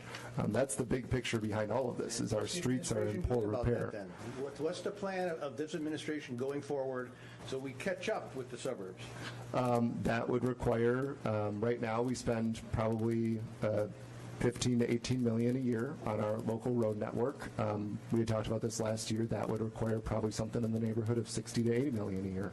And so it's a question of the city's capital budget resources, or as Alderman Brigella said, because he was the sponsor of that file, the state, and the state's interest in helping local governments across the state with tackling this problem. And so the overall goal for the capital budget, and I'm going to try to stop quickly here because I'm not the budget office, but the overall goal for the capital budget is about $116 million over the past couple years. If we spend $80 million of that on streets, that means we don't do much else. And so it's a question of the overall fiscal resources available to the city. And if we were to take out, bond more, that means the interest payments grow over time. So the administration position is nothing we can do about it. This will continue the way it is. I think I don't want to say the administration's position. I think my perspective on this is the answer systemically to this problem is a change in how the state allocates resources to local governments. Yeah. Because and after that, the administration position is this will just continue. We'll continue to have a massive pothole problem and deteriorating roads indefinitely until state laws change or state But budget policies are changing. Well, I would say state law and state budget policies aren't immutable, right? They look at them every 2 years, and there's always a possibility of changes. I think it isn't so much an administration position as it is a limitation of the city's fiscal resources and the tax revenue that the city has available to it. Okay, I just want to make sure that that's the message that the public understands. You work for the administration. You report to the mayor. Yep. You serve at his pleasure. Yep. Important for the public to realize that this is the reality going forward. The fiscal reality of the city, yes. And contractors. Yeah, thank you. Sorry for forgetting that piece. So we have explored contractors in the past, and if Tom has anything to add, please jump in. Generally speaking, this is not work that contractors are interested in. We were exploring options for that actually relatively recently, and we were not able to get to interest anyone in doing the work. We actually just talked to a couple asphalt contractors in the area about this like 2-3 months ago, I think. Is when you talked to them, Tom, and so and they were not interested in the work at that point. Did they give reasons? Frankly, our staff work in harsher conditions than their staff do. Their staff work in controlled construction sites, and ours work in traffic. So they were not interested in that. It is a difficult thing for them to cost out and even track on our end to make sure they're doing the work, right? Because it's small sites all across the city. Honestly, in some ways, it's not that different than the challenges we had with the scattered site sidewalk work, except for worse because potholes appear not randomly, but they appear unexpectedly, and the response time needs to be quick. So it's a difficult thing. I understand why the contractors aren't interested. So. Yeah.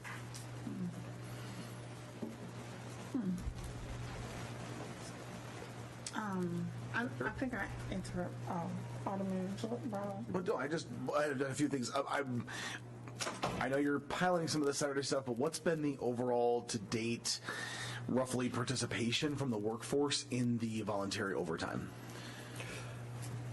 To date, we get about 25 to 30 crew members on a regular basis, any given day. Okay. That can scatter between days, obviously, with different people being available. How many total again?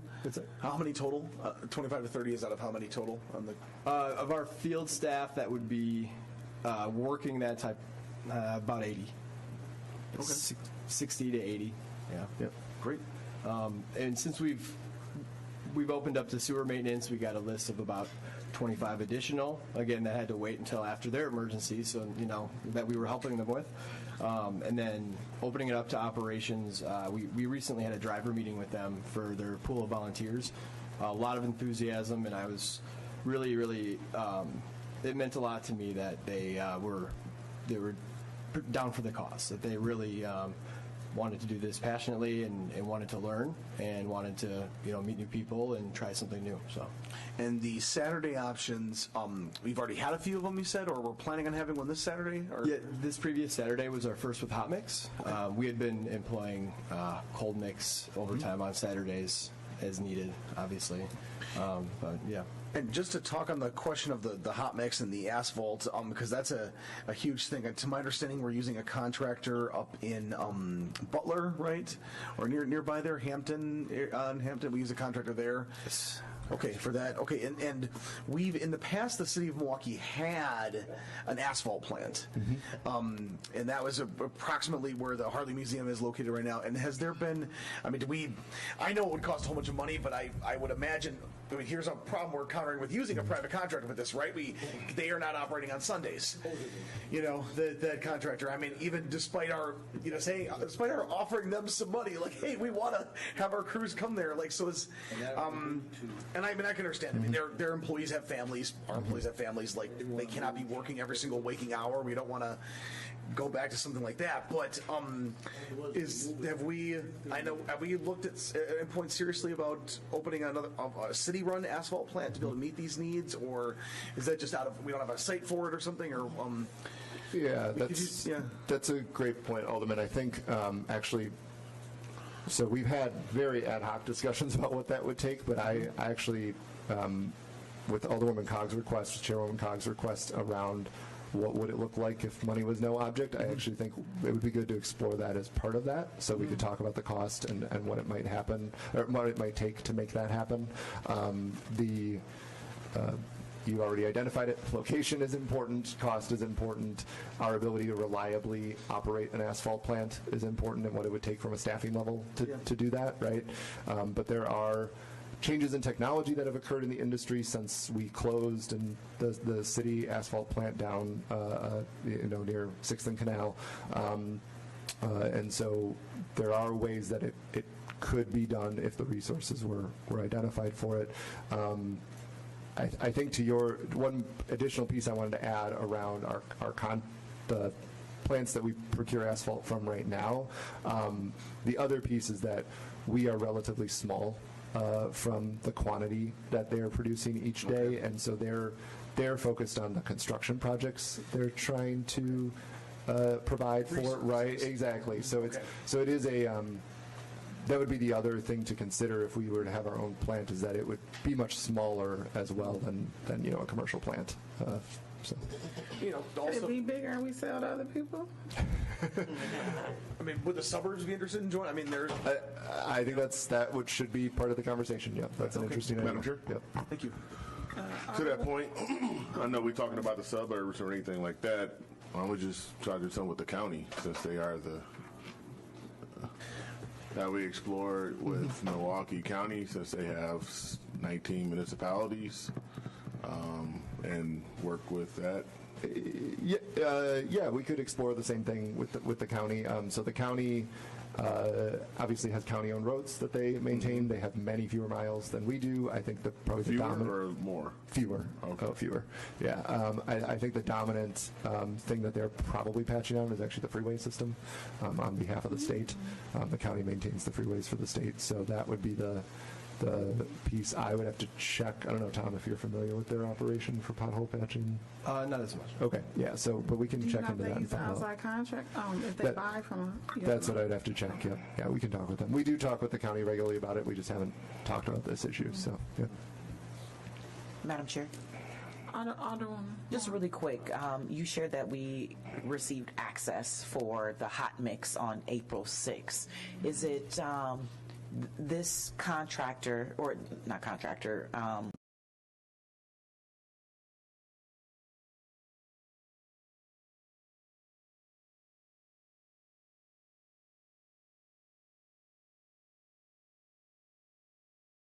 the vendor that we receive? November, they shut down for the winter and generally open up early April. Okay. And I will say a lot of the difficulties, when Kevin had mentioned hour to hour and day to day in terms of availability, they were weather-based difficulties, and somewhat with plant operations. I'm sure, not knowing the details, I'm sure there's always kind of a kick the rust off type operation just to get the plant back up and running. But I will say that we had been in daily contact with them as necessary, and they were very communicative, and they were very understanding, and in fact, I believe did leverage a little bit extra to open up last Saturday for us. So obviously that's appreciated.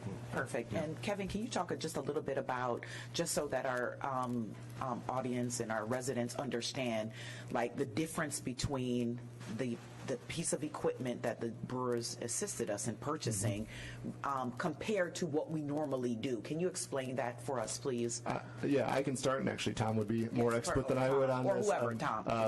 But yeah, so the piece of equipment that we showcased yesterday is a asphalt hot box, and so it's a trailer that's attached to one of our trucks that allows us to maintain the asphalt at a consistent temperature.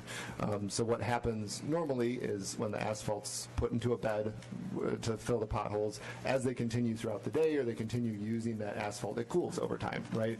And so as it cools, it becomes less malleable, becomes less easy to use for our staff, and may not adhere as uniformly as well. So this piece of equipment will allow us to maintain the temperature. It can actually be used to maintain a temperature in quite a range between 32 degrees and 300 degrees. We were just talking about this yesterday, so typically around 270 degrees is what we're aiming for in most conditions. We do have to play with that depending on how hot the road is and the air as well. So that's the main benefit. It also has some features that allow our staff to not have to lift heavier things and put the asphalt at the right height, hold the equipment properly. The tamping machine is easy to remove with a mini crane. So there's other benefits as well for the safety of our staff that allow us to be more efficient too. I don't know, Tom, if there's anything else I missed. Yeah, and actually it also improves our quality of cold patch. The cold patch material is the same material we're using, but at the ideal temperature, delivery that we'll get out of it, it'll improve compaction, which is one of the obviously key things in pothole patching. So not only that, it also has a side benefit where it has a recycling feature. So we'll be able to stockpile leftover hot mix asphalt in our yard throughout the year to a certain extent, and utilize that stockpile, put it into we'll break it up to a certain size, and place it into the hot box itself and leave it on overnight, and it'll the next morning be just as you would expect normal hot mix from the plant. So obviously opportunities there where there's mild stretches in the winter where we would expect to take advantage of that and use this piece of equipment. So. And ideally, how many pieces of this equipment would be beneficial for us to have? I would start with 3. I could see more obviously being beneficial, but I believe would be. 3 is obviously a good starting point. Yeah.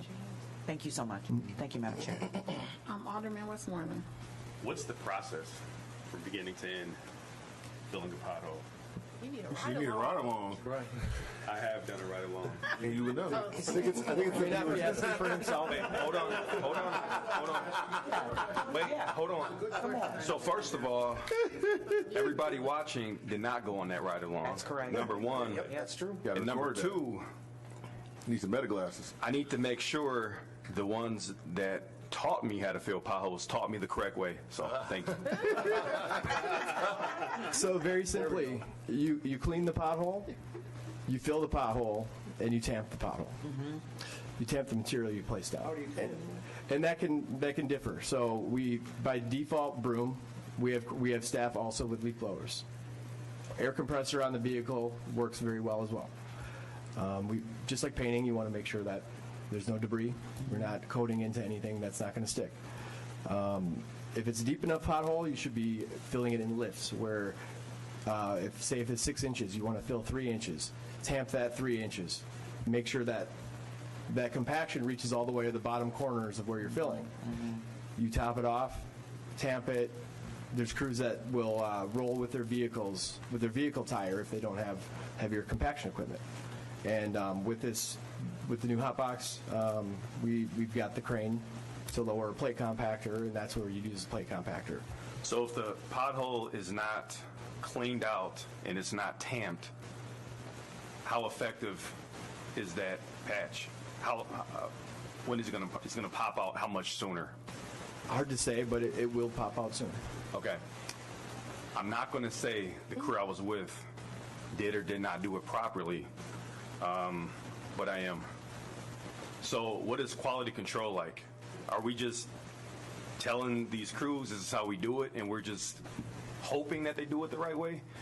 Because my concern is the quality of the patch, not that we're patching. I just think that, surface prep is everything, as you mentioned.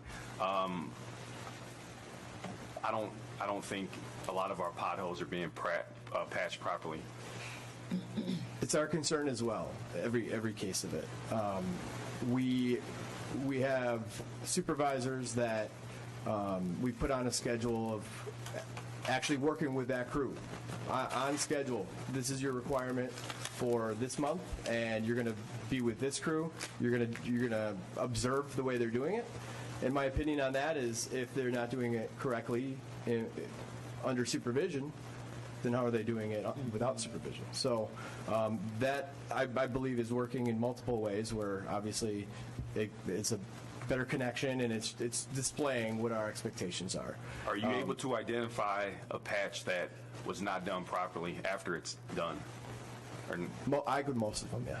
Okay. Obviously, you can't account for what wasn't swept. For sure. The way that we have required our staff to follow up with the closeout service requests, they have to take a before photo that would show the pre-existing condition after the pothole is swept. The after photo, obviously, you'd just be assessing the compaction on that. And it is fairly easy to see what's been compacted properly and what hasn't. And on that, but obviously the before photo, it was opening up a level of oversight that, I don't believe was as possible in the past because you can't account for what's buried. So you have to, find a way to quality control that. Okay. I've heard conflicting information. Is sanitation required to report potholes? Do they have that responsibility? I can't speak to a requirement. What I can speak to is we have a regular stream of requests coming through sanitation management, and our understanding is that it is coming from staff to that upper manager, or to the area managers or whatever district managers in sanitation, and filed through as a service request over to my staff. Okay. Reporting. So we're asking people that live in Milwaukee, traveling through Milwaukee, to report these potholes. So if they call or if they go online, when you're driving, it's difficult to get an exact address. Are we able to, because I've, communicated with you and other DPW street staff members, and I'll just give a stretch. I'll give the 3700 block of 90th Street, and they'll go patch it. But the ones that are calling in and going online don't have that ability. And they get frustrated when they can't give an exact address, but they say, hey, I know this street, this stretch needs to be addressed. Are we able to change that online, or how we were taking the reports? So what we would ask the public to do in that case is, at least when you're looking at it through Click for Action or you're looking at it on the app, so there's a couple fields towards the bottom that are actually required. You're required before you can submit to tell us, is this a multi-block request, and estimate how many potholes within the service request. And so if they're doing a multi-block request, what is helpful is in the description area where you can write stuff in, give us some bounds. So say this is on 37th Street between Meineke and Wright or something like that. So that way it's something that we can then deploy our staff to address. But you do have to put an exact address in there because it will say the whole system works that way. Yep, exactly. So you're saying they should put their address in there, but in the comments they can add stretches. Yeah, we would ask that they put, that they try to get the tag to an address that is within their request, right. But then in the comments they can put a bounds. Yeah. Got it. My last point is, and this is being done because Elizabeth Avenue is being done, but my frustration used to come in and we would fill it, based on complaints, based on when the patch popped out. Are we being proactive? Is that the right word? Proactive. Sorry, Yeah. Proactive with, it didn't sound right. Are we being proactive with what we know are problem areas and not waiting for complaints to come in, rather maybe within someone's route just going to that area and seeing like, hey, is that patch still good? We are, and especially on streets like Lisbon prior to the construction. I know perception obviously can seem a lot different. There were just consistent requests obviously coming in for Lisbon. We had that on a schedule, and there were just always requests coming in, so it may have seemed that it was a reactionary thing. We had it on schedule. So with it specific to Lisbon, there's a way that we have to balance our operation that is equitable for the city. And we could put our 3 crews on Lisbon and knock it out in a day and a half at the time. It was a lot of work. But we have to be aware of the other requests out there and the other hazards that other drivers are facing. So we take a multi-stage approach on a street like that. First pass, we would just get the major hazards, get them out of the wheel path, anything in the parking lane, that'll be the next pass. And then you do a more detailed pass after that, maybe whether it was 3 days later or a week later, knowing that the hazards have been addressed. So, it's obviously, it's it's a difficult process, but we do have streets that we understand and expect issues on that we are proactive on. Number one, inspecting and scheduling regularly. Yeah. Got it. And final thing on the reporting. You mentioned online.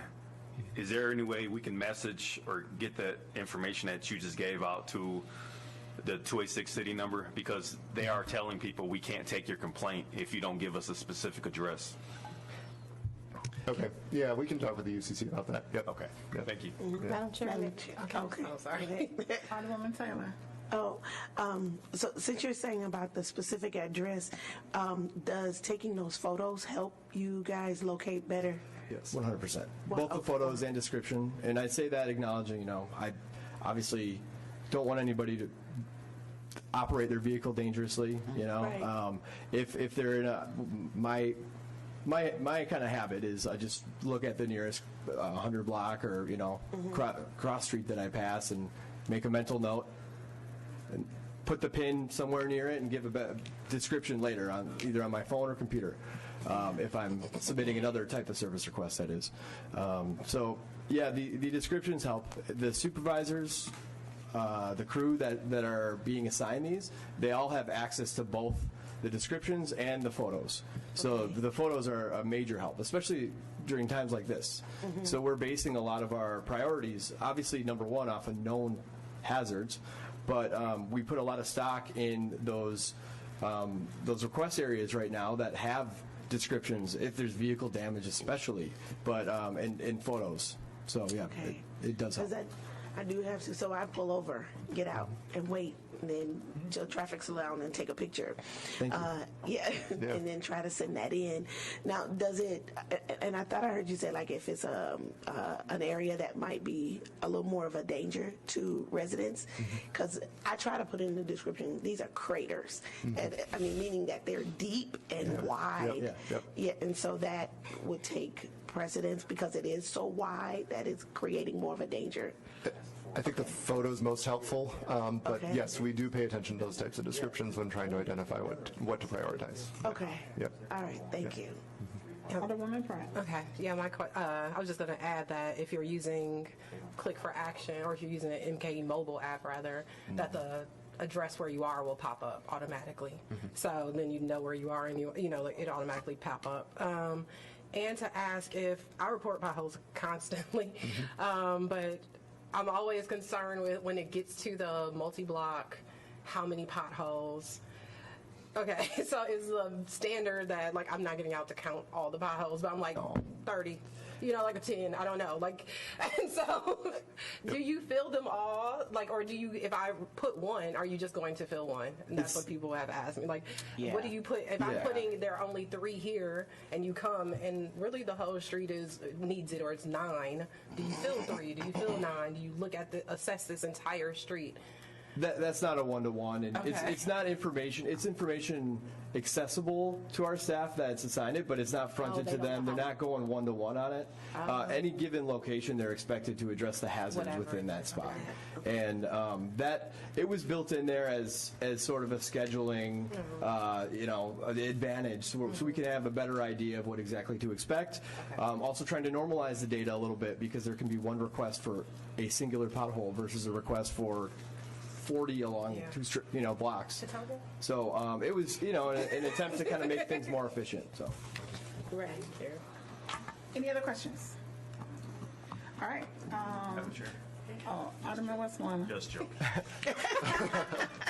Alderman Westmoreland would move to place on file. Are there any objections to their motion? Hearing none, so order. Both files. 12 and 19 on file. Hearing objections to order. Item number 6, file number 252106, resolution approving a 6th amendment to lease agreement with Cellco Partnership, DBA, Verizon Wireless for the placement of personal communications services, antennas, and ancillary equipment at 5600 West Oklahoma Avenue.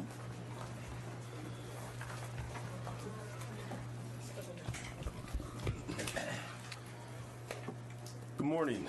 Jordan Shettle from the City Attorney's Office. Before you in this file is a Sixth Amendment with Verizon regarding their equipment at 5600 West Oklahoma Avenue. This amendment simply extends the lease term for Verizon out until 2052 and maintains a 5% rent escalator and clarifies as well what the rent is for Verizon moving forward.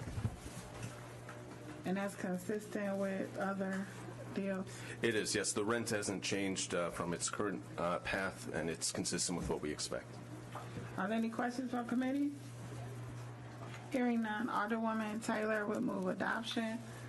Are there any objections to that motion? Hearing none, so order item number 7, file number 252128, resolution approving an amendment to a lease agreement with T-Mobile Central LLC for the placement of personal communication services, antennas, and ancillary equipment at the Southside Health Center at 1640 South 24th Street. Good morning. Jordan Shettle from the City Attorney's Office. Before you is an Eighth Amendment with T-Mobile for their equipment at 1640 South 24th Street. This amendment simply allows T-Mobile to go in and upgrade some of the equipment they currently have at the facility. Any questions from committee? Alderman Baumann will move adoption. Hearing no objection, so order. Item number 8, file number 252231, resolution authorizing an easement with Wisconsin Electric Power Company on City of Milwaukee property at 5575 North 76th Street in the 2nd Automatic District. Good morning. Jordan Shettle from the City Attorney's Office. This is an easement, distribution easement with WEPCO regarding land in which MPS is currently developing a community center at. The location is at the corner of 76th and Silver Spring. From what I understand, this easement would allow We Energies to lay down new facilities and be able to help service that community center better moving forward. Madam Chair? Alderman Baumann. What are they paying for this easement? There is no fee attached to this easement. Why is that?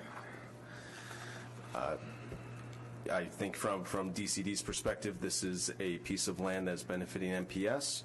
There's a community center going in. The focus is trying to help the development with the community center. I think we need to. Well, then why the easement isn't to MPS? Sorry? I guess because we hold MPS property. Yes, we own all. Excuse me. Sorry, it's been a long 3 hours sitting in the back. We own all of the land for MPS. MPS, so if any conveyance of property interest occurs, the city has to be involved. It's usually the party conveying that interest. Any other questions from committee? Alderman Westmoreland will move adoption. I'll object. With one objection. Motion passes.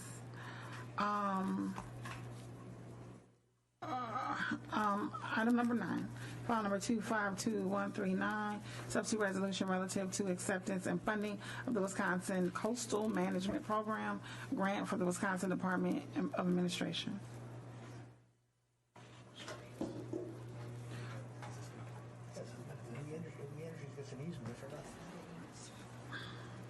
All right, Alderwoman Taylor will move to hold to the call of the chair. Hearing no objection, so ordered. Item number 10, file number 251789, an ordinance relating to sidewalk area dining permit fees, sponsored by Alderwoman Dimitrievich. Alderwoman Dimitrievich. Thank you so much, Alderwoman, Chairwoman, and committee here. We have Mr. Washington, who's been absolutely helpful on this situation. I'll keep it brief, but this is to change the fee for the sidewalk area dining permit. And I would prefer that he explains kind of what it was and what it will be. But I had a number of businesses, specifically along Kinnick Avenue, and I'm sure maybe some of you all got these phone calls too. There was a break in payments during COVID when we wanted everybody to go outside. And then when the bill came, it was larger than some had anticipated because they hadn't paid for it, and then there was an increase. I think this is exactly the type of community we want to see, where people are out and about, They're enjoying their sidewalks, their public spaces. It brings, community, and it's important to small businesses. The one in question was Lulu's that had mentioned this to me, and then when we investigated it, we found what I believe a nice, healthy compromise. There is a cost, and I'll conclude here, and please correct me if I'm wrong, there is an upfront cost to go out there and measure it and make sure that it's acceptable for people with different abilities and strollers and bikes. What I'm concerned about is the renewal. The renewal was still very costly. So once you got that first assessment, the renewal I thought should be more affordable as a way to continue to help some of our small businesses that we know are still kind of challenged in succeeding in the city for many reasons. So with that, I offer this change, and I hope you'll be able to support it, but I would love to hear more from the department, who's been great to work with. James? Yes, good afternoon, Madam Chair and Alders. James Washington, Public Works Coordination Manager. So as Alderwoman Dimitrievich mentioned, during COVID, we suspended fees for our Active Streets for Business program for sidewalk dining cafes and parklets. So we suspended fees for 5 years, and in the 2024 budget ordinance, we had those fees reinstituted. We also had those increased because compared to a lot of our peer cities, what we were charging were extremely low. We had those increased. Because that increase came late in the 2024 season, as you're aware, the budget process is in October. We didn't want to have that begin in 2025. We wanted to give applicants an opportunity to get basically get their fiscal affairs in order, and that to surprise them and have to have a quick turnaround with those increased fees. So that began in the 2026 season. So this is when Alderwoman Dimitrievich said that she was getting some pushback from some of her businesses in her district. And with that, we understand sidewalk dining cafe permits were extremely cheap. That was increased to $1 a square foot, which, again, compared to peer cities, is pretty cheap. But for a lot of our applicants, those increases were up to 500, 600, 700%. So we can understand some of that, some of the blowback. So based on Alderwoman Dimitrievich's advocacy, we're willing to reduce that $2 a square foot that we initially proposed to $1 a square foot for applicants that are renewing their permits. So give me some real numbers, for a basic average size place that wanted to use the outside dining. It was what for renewal, and this is making it what? Well, it depends because it is by square foot, and it's difficult to say what average is. I'll just take one at random. So if you had a 300 square foot outdoor dining facility, it was $75 for the year. So 300, basically, if it's $1 square foot, that's $300. So it went from $75 for the year to $300 a square. So that's a 4-time increase. And you said even at the 300, that was less than our comparable people? Well, just to give one example, the city of Madison, they charge $5.50 a square foot if you're near the concourse, near the college or near the Capitol, and it's $3 a square foot elsewhere. Mm-hmm. We don't differentiate on geography. We do not. Mm-hmm. Any other questions from committee? Could I just add one more thing? This is still an increase. It's just not as high of an increase than you had originally put forward. Correct. So basically, the increase would be cut in half. So if you had a 600% increase, it's still a 300% increase. Any other questions from committee? I'll say this. I'm going to support it because I know a lot of small businesses are struggling right now.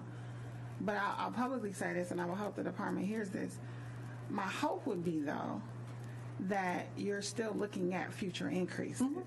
This is just pushing back the huge jump for people to have to take now. You get what I'm saying? Correct. What I don't want is 10 years from now, we still sitting here at $1. Mm-hmm. You know what I mean? Correct, and that was the reason for the increase in the first place. But we do understand that maybe the sticker shock that some people had. All right. Madam Chair. Alderman Brown. Yeah, thank you so much. So where does the that fee income go when it's received? It's my understanding it goes to the general fund. I would verify that. And is this, I mean, did we, in the budget, we anticipated $2 a square foot. Is this, I mean, are we, like, is this going to result in a cut somewhere then? Or are we talking just a few $1,000s citywide? No, it's a relatively significant cut. So based off of our 2024 numbers, if it was $2 a square foot, that would have been about $101,000 in revenue. So that would basically be cut in half. Okay. $50,000. Okay, yeah. Aren't we? Immediately on signing? Well, I guess it will go into place after this is passed. Immediately upon signing. Thank you, and I just found that in the file too. The fiscal. Yeah. So no, and So you've already gotten some applications that you Some charged us to. some applications have come in. So the 101, the half of the 101 is not 100% accurate because you don't know how many already. Right. This is to give you an idea because these are 2024 applicants. Sometimes, year by year, you're not getting the exact same applicants. Some people may opt to do so. Some that didn't before may do so, or vice versa. Madam Chair. Alderman Brown. Yeah, and no, sir, but please finish your only questioning. I'm sorry. I'll just put myself in queue after you're done. No, that's it. Okay. So the yeah, and I know for a fact there's at least one business that has in District 3 that has declined to do sidewalk dining this year because of this fee. So we don't want to see that, but also to put this stuff in context, I mean, a commercial real estate lease will charge $2 per square foot per month, at least. I mean, then we are not charging that for income generating space. And so I don't know. I'm a little torn on this because I don't know. It is a really big struggle, and if a business that is operating so much on the margins, should that business be in business if this is their make or break point? It's a sad state of our economy right now that's where a lot of businesses are in. I'm going to vote yes for this because I think this will be good for a lot of the sidewalk dining, and it'll encourage some of that, and I think we should have that, and that helps what's going on. But this whole, I don't know. I struggle with this quite a bit because the whole concept of small businesses. I mean, those are some of our lowest wage employers. Target pays $15 an hour. Some of our small businesses can't pay that, and it's because they don't have enough income. And so this whole, I struggle with that. I struggle with that, conceptually and to a certain degree because, it's just. I don't know. I want our small business to do better. They can't jack up their prices 3 times though, because then nobody will shop there. So it's just a really sorry situation that we're in right now with what our small businesses are facing and what we're forced to deal with here. So I just, but I'll end up supporting this. Thank you. The only reason we're able to charge any fee is because we actually have costs that the fee is designed to cover. Correct? Technically speaking, yes. This is more of Does this cover our costs even? This $1 a square foot? This will cover our costs, yes. So this is more of an occupancy. You're expanding your business to the public way. Or rent. Yes. Do you have a listing that you could provide of maybe the last couple of years of where people have requested this by district? I certainly can. I actually have it in front of me. Okay. So I can forward this to you. Okay, thank you. Madam Chair, may I add? So again, I think there's a big difference. When we had our talks, I did not want to take away from the expert people that have to go out and do the measuring for all abilities. This is for renewals. And the business has said to me, look, I've done it. I've done what I needed to do. And I also have to give a reminder, the way our climate is, you'd be lucky if this is 3 months of the year. So, to compare it to a full annual square foot lease, I think that's different. And when they can expand in these probably their busiest months, I do think they can hire more people locally, and they're doubling their capacity at times. This was a kind of a COVID thing. That's why we didn't allow those fees during COVID, because we wanted to inspire it more. So I think this is a compromise, but I agree with the chairwoman very much so, especially as we serve on the budget committee, that it should be a slow incline, but going from nothing in COVID then to a 700% increase left some people completely shocked.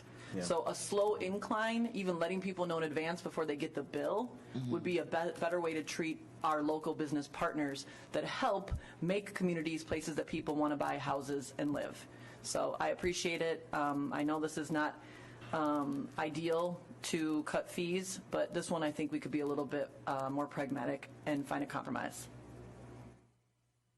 Madam Chair. Just piggybacking on the question that you asked previously, so those individuals that have already submitted an application at the regular fee, are they going to get retro back, or it's like, sorry, was instituted after you submitted your application? Or your renewal or whatever it is? Yeah, that's something we would have to verify if we're able to do. Okay. We know that typically the sidewalk dining season starts March 15th. So there were some people that already have their applications in. Sure. So. Thank you. Thank you, Madam Chair. Any other questions? Yeah, just can you share that information for each of our districts? Can you share that with all of us? Yes, I can say that. Yeah. And then what was that amount you said for Madison again? Just in comparison. According to their website, and granted, this was initially done in 2024 when we did this, and that's when the budget process was. It was $5.50 a square foot around the campus and around the Capitol, and it was $3 a square foot elsewhere. And that's where there's no cars allowed. On that street, they don't even allow cars. It's walkable. So we can't, it's not a real fair comparison, but that's okay. Oh, okay. Yeah. So Just this is for sidewalks, so I guess cars no parking on there. And the Capitol is down the block from Madison, the university. Yes. Which has over 40,000 students. So, and I've been one of those students walking that street, so it's like a built-in audience of customers. All right, Alderwoman Taylor will move adoption. Passage. Are there any objections? Hearing none, so ordered. Item 11, file number 241250, substitute resolution directing the Department of Public Works to examine the feasibility of creating a dedicated scatter site, a walk replacement crew. And this is sponsored by myself, Pratt, Chambers, Moore, Stamper, and Zamaripa. This was I believe this is a follow-up to the footnote. So I'm not expecting a report out. It'll be a communication file on that. This is just to, as we know, footnotes don't have a formal whatever. The resolution is what gives it to them. And so this is that. So you ain't got to report out. You ain't got to. This is just to technically get us up to speed where we should be. We will do a communication file for you to do all that. So I don't know. And I'll just let members know that even when I did the footnote, the department was, wait, now I got to think about it. Yeah, did we already do all of that? Yeah, Chairwoman, this one, if I may, this one was part of amendment. I think it was amendment. I'm going to get the number wrong, but it was an amendment to the 2026 budget, a follow-on from the footnote you're referencing in this file. Okay. Yeah. So we are on task. Yeah. Okay. Yeah. So that's the purpose of this. I don't know if there's anything you want to share here today, but the report back on the status and all that, you could do that at the communication file. Okay. But because what I was trying to say before my mind went somewhere else was that the department, when I came with the footnote, it was, I know what it was. It was a follow-up to conversations we had, and maybe even a whole different footnote, where the department was more than willing to do it. And we looked at how that can happen, even in this last budget, what would need to happen in order to services to still continue with the replacement, but giving you enough time to be able to stand up a team. So I say that to say, the department has been more than willing to help work this out, and I look forward to the report out at some point. Sure. But this was just to technically get it up to speed. Sure. On record. Were there any questions from committee? All right. Is there anything you want to say? Yeah, I can give a very brief update on this. So, as you said, Chairwoman, there was a footnote to study it, I think, with the 2025 budget, and then there was an amendment to fund and get it in motion with the 2026 budget. So just very briefly on the getting it in motion, we are underway. So right now we're procuring the equipment that was in that memo, the trucks that were necessary. We're also in the process of acquiring the staff, getting the staff to make it happen. Right now, we're tentatively thinking July will be the beginning of us mobilizing city staff to do this work. As you just alluded to, there will be money available in the capital budget that we won't consume with our staff this year that we will use to contract out. So this work will continue kind of on two streams for this year, and then probably 2027 is when we would shift it primarily internal then, as we stand this up. So that's our update. Are there any other questions on committee? I think it is. All right, thank you. Alderman Westmoreland would move adoption. Are there any objections to that motion? Hearing none, so ordered. Item number 13, because we already dealt with 12. File number 252232, resolution authorizing the proper city offices to accept various city-owned utility easements in vacated North 32nd Street and West Wright Street, and to execute quitclaim deeds, QCD 2894 and QCD 2948, conveying combined and storm sewers at MALO Wisconsin LLC in the 15th Automatic District. Yeah. Good morning. Thank you. Robert Slane, Department of Public Works. This relates to a certified survey map that covers the property that is formerly the Master Lock facility. They're vacating right away and changing lot lines around, so we want to convey sewers that no longer are a benefit for the public to them and put our sewers that we still need access to in easement. Any questions from committee? Alderman Baumann will move adoption. Hearing no objection, so ordered. Thank you. Item number 14, file number 252238, resolution relating to the acceptance and funding of the Wisconsin Department of Transportation Congestion Mitigation and Air Quality City of Milwaukee Route Optimization Grant. Hello, Rick Meyer, Sanitation Services Manager. This grant the premise of this grant is to have some funds to assist us in the costs for some professional services related to rerouting our garbage and recycling. The funding source, through the DOT, the congestion mitigation, air quality. The angle is that we would produce some, hopefully reduced travel times, reduced idling, and reduce vehicle use by rerouting our system. Are there any questions from committee? Sure. Alderman Westmoreland. Sanitation's supposed to report potholes? Well, we asked all Since I have you here. Yeah. So so we asked all DPW staff, sanitation are reminded at meetings, so on, to report city issues, whatever it may be. It isn't a required routine like I'm turning this in every day. So it's not like, because I've heard, I'm just trying to see if it's true or not, that they are supposed to report. So they're not supposed, it's not part of their job description. It's not part of a requirement.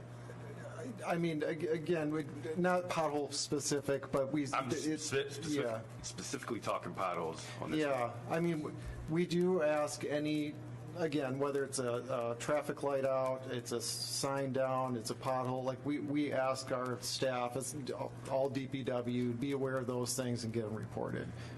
Are you able to provide a report on sanitation reported potholes? No, we don't have that. There is a future where, this onboard truck system we've talked about that we've implemented for routing. That is something that could be potentially developed, so it's more of a trackable. But right now, it's kind of how Tom Wangren described it. It's like they might just say, hey, to their supervisor, or call the office radio and be like, hey, this location, you report this pothole, and then we do it through that channel, but it isn't as trackable. So from an efficiency standpoint, there's no way to measure if they're participating in reporting city issues? Yeah, we don't keep any statistics on it. No, we don't. Okay. Thank you. Any other questions from committee? Alderman Westmoreland will move adoption. Hearing no objection, so ordered. Next, item 15. File number 252239, resolution relating to the development of a plan to create security zones on public right-of-ways in areas designated as entertainment districts. Madam This Chair? is sponsored by Alderman Baumann. If I may? Basically, this is a file for some years there's been discussion about ways to curtail and mitigate violence and disorder on the Water Street Entertainment District, and to a lesser degree the King Drive Entertainment District. And some of those discussions have involved the possibility of creating a secure perimeter around those entertainment districts, which is done in some other cities, we are told. And this file basically directs various departments to put together a plan so we can see what that would look like, what type of equipment would be involved, who would operate this perimeter. Would it be Milwaukee Police? Would it be contractors? Equally important, who would pay for this? What would be the cost? What are the pros and cons? Would it be effective? Would it be ineffective? There's just been general discussion up to this point, but no one's actually gotten down to any specific details, so I would expect DPW to be involved for sure, MPD to be involved for sure, the Department of Community Wellness and Safety certainly should be involved, as well as private stakeholders, Bid 21, MSOE for sure, so people can see what this might look like, because the trend we're on with the violence on Water Street is very, very concerning. If the perception takes hold that downtown is somehow unsafe and dangerous, that perception will be very difficult to dislodge. That could have significant economic impacts on the viability of downtown. And once again, I remind everyone that downtown represents 21% of the city's tax base, but only 3% of its land area. So it's very important that we protect the viability of downtown Milwaukee for the benefit of the residents who live there, the businesses that do business there, and in some cases, tens of thousands of visitors that will come downtown on a given weekend, especially when there's multiple events going on at Fiserv Forum, at the Live Nation venue, at the Wisconsin Center District venue. I mean, you can easily have 50,000 people visiting the downtown area when all those different venues are going. So I think this is something we want to, this is not to implement such a plan. I don't know that I even support a security zone concept, but we should at least know what we're talking about when we discuss the concept of a security zone. So the decision to implement would be at a later date after substantial public input and input from all the different stakeholders. So that's the file, Your Honor. That's the file, Madam Chair. Thank you, Alderman Baumann. Are there any questions on committee? Alderman Baumann would move. Before we vote, I want to say this. I'm gonna support the file because I don't think there's anything wrong with getting as much information as possible and examining things. But I also want residents watching to know that though much attention has been paid to recent activities in downtown on Water Street and all of that, we do, and I know I do, care about the safety and security of every neighborhood. I don't ever want people to feel like we're putting more attention and more concern about downtown or the businesses downtown than we are for the very neighborhoods that people reside in. I think this is just one tool to look at entertainment districts, and I think we deal with, vote on, and debate about other tools for neighborhoods every single day. that we are also trying to eliminate or at least decrease crimes in as well, and disorder. So with that, Alderman Baumann would move adoption. If there are no objections, that motion passes. Next up, we have item 16. Item 16, file number 260012, resolution consenting to the termination of the common ownership requirement of the properties located at 1245 through 47 and 1233 North Water Street as it relates to an existing restrictive covenant in the 4th Automatic District. This is sponsored by Alderman Baumann. Alderman Baumann. Yeah, this is somewhat of a technical matter. There was a restrictive covenant attached to this property many years ago in the late 1980s. And the reason, according to the Department of City Development, they claim the reason for this restricted covenant of joint ownership is no longer relevant, no longer needed, and the property owners are requesting it be lifted to facilitate the sale of one of the properties. So I have no objection. Any questions from committee? Alderman Baumann moves adoption. Hearing no objection, motion passes. Next up, item 17, file number 252244, resolution relating to the operation of dockless mobility systems.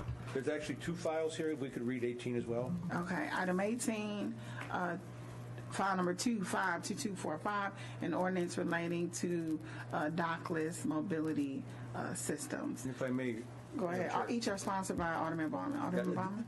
The original purpose of these 2 files was to, again, addressing violence in our entertainment districts, was to limit the use of scooters in those entertainment districts. Turned out the department was already on the road to doing exactly that in collaboration with MPD, and they actually have a outline of various protocols which they intend to implement, and I say that's fine. I'm willing to go along with what they've provided here, and I think it would be useful for them to explain what it is they're going to do. So in the end, neither of these files need to be passed or approved because we're doing this administratively. So please, why don't you discuss what's planned? Sure. Thank you, Chairwoman. Thank you, Alderman Mike Amston, Transportation Planning Manager, DPW.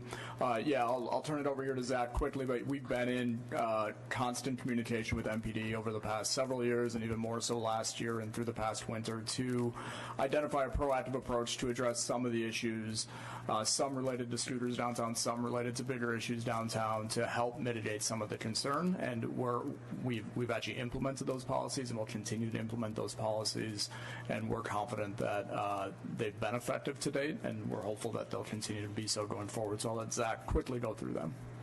Yeah, sure. Zach Roeder, Senior Transportation Planner with Department of Public Works. So historically, going back to the pilot program for the dockless scooter program, we had zones, a no-ride zone established in those downtown entertainment districts on historic 3rd Street and then Water Street within that code red area. Do we have that? Yeah, Carmen, was it? Is the included up in here? Thanks.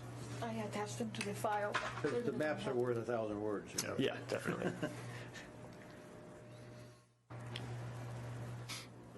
While this is getting set up, though, I can continue a little bit.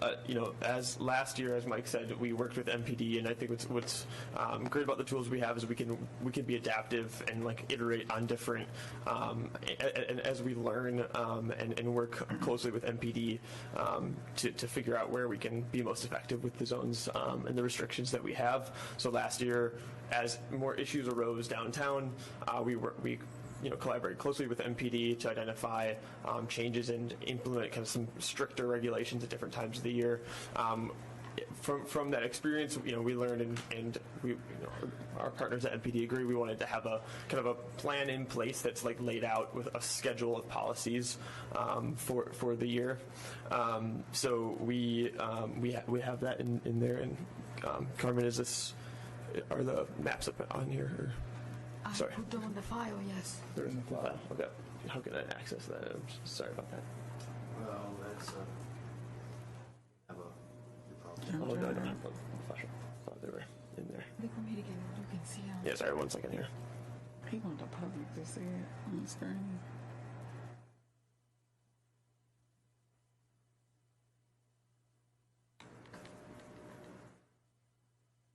When, as you're doing that, when are you looking at implementation of the plan? Yeah, so the plan's already underway. We kind of had our kickoff meeting with MPD for this year in March. April 1st is when the first policy rolls out. We have additional kind of layers of that added on in May 1st, so this coming weekend, and then June 1st. The kind of most strict kind of regulations last through Labor Day weekend, and then the rollout, it kind of decreases in intensity. Those restrictions then ease after the end of October. So there's kind of a rise up and rise down. Great, thank you for pulling that up. Appreciate it.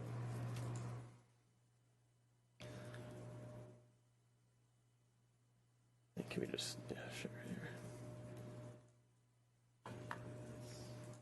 Yeah, sure. It's not sharing though.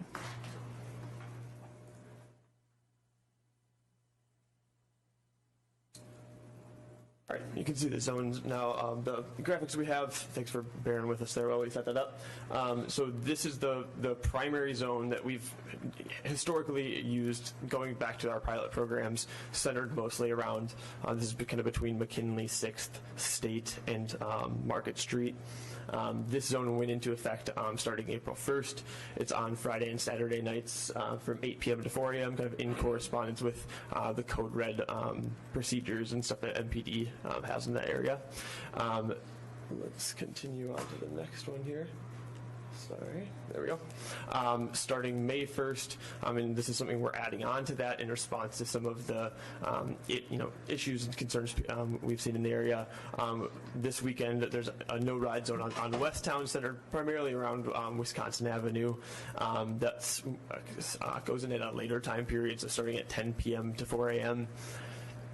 Then it continues on June 1st is when we roll out a couple additional measures. So one of them is the Water Brady no-ride zone, which you can see here. Both this zone and that West Town zone include some cut-throughs for mobility. We want people to still be able to get north and south and east and west to the different neighborhoods. For example, going north into Harambe and River West along Van Buren and Holton there is one example. So Water and Brady, that's a no-ride zone that starts at 10 p.m. We also have a slow zone, basically a little bit of a buffer around that orange zone that's in the middle that goes in place at this time that kind of slows people down to half speed as they approach that zone. And then in collaboration with MPD, we've also kind of extended that central primary zone to Thursday nights starting June 1st when we know activity is increased.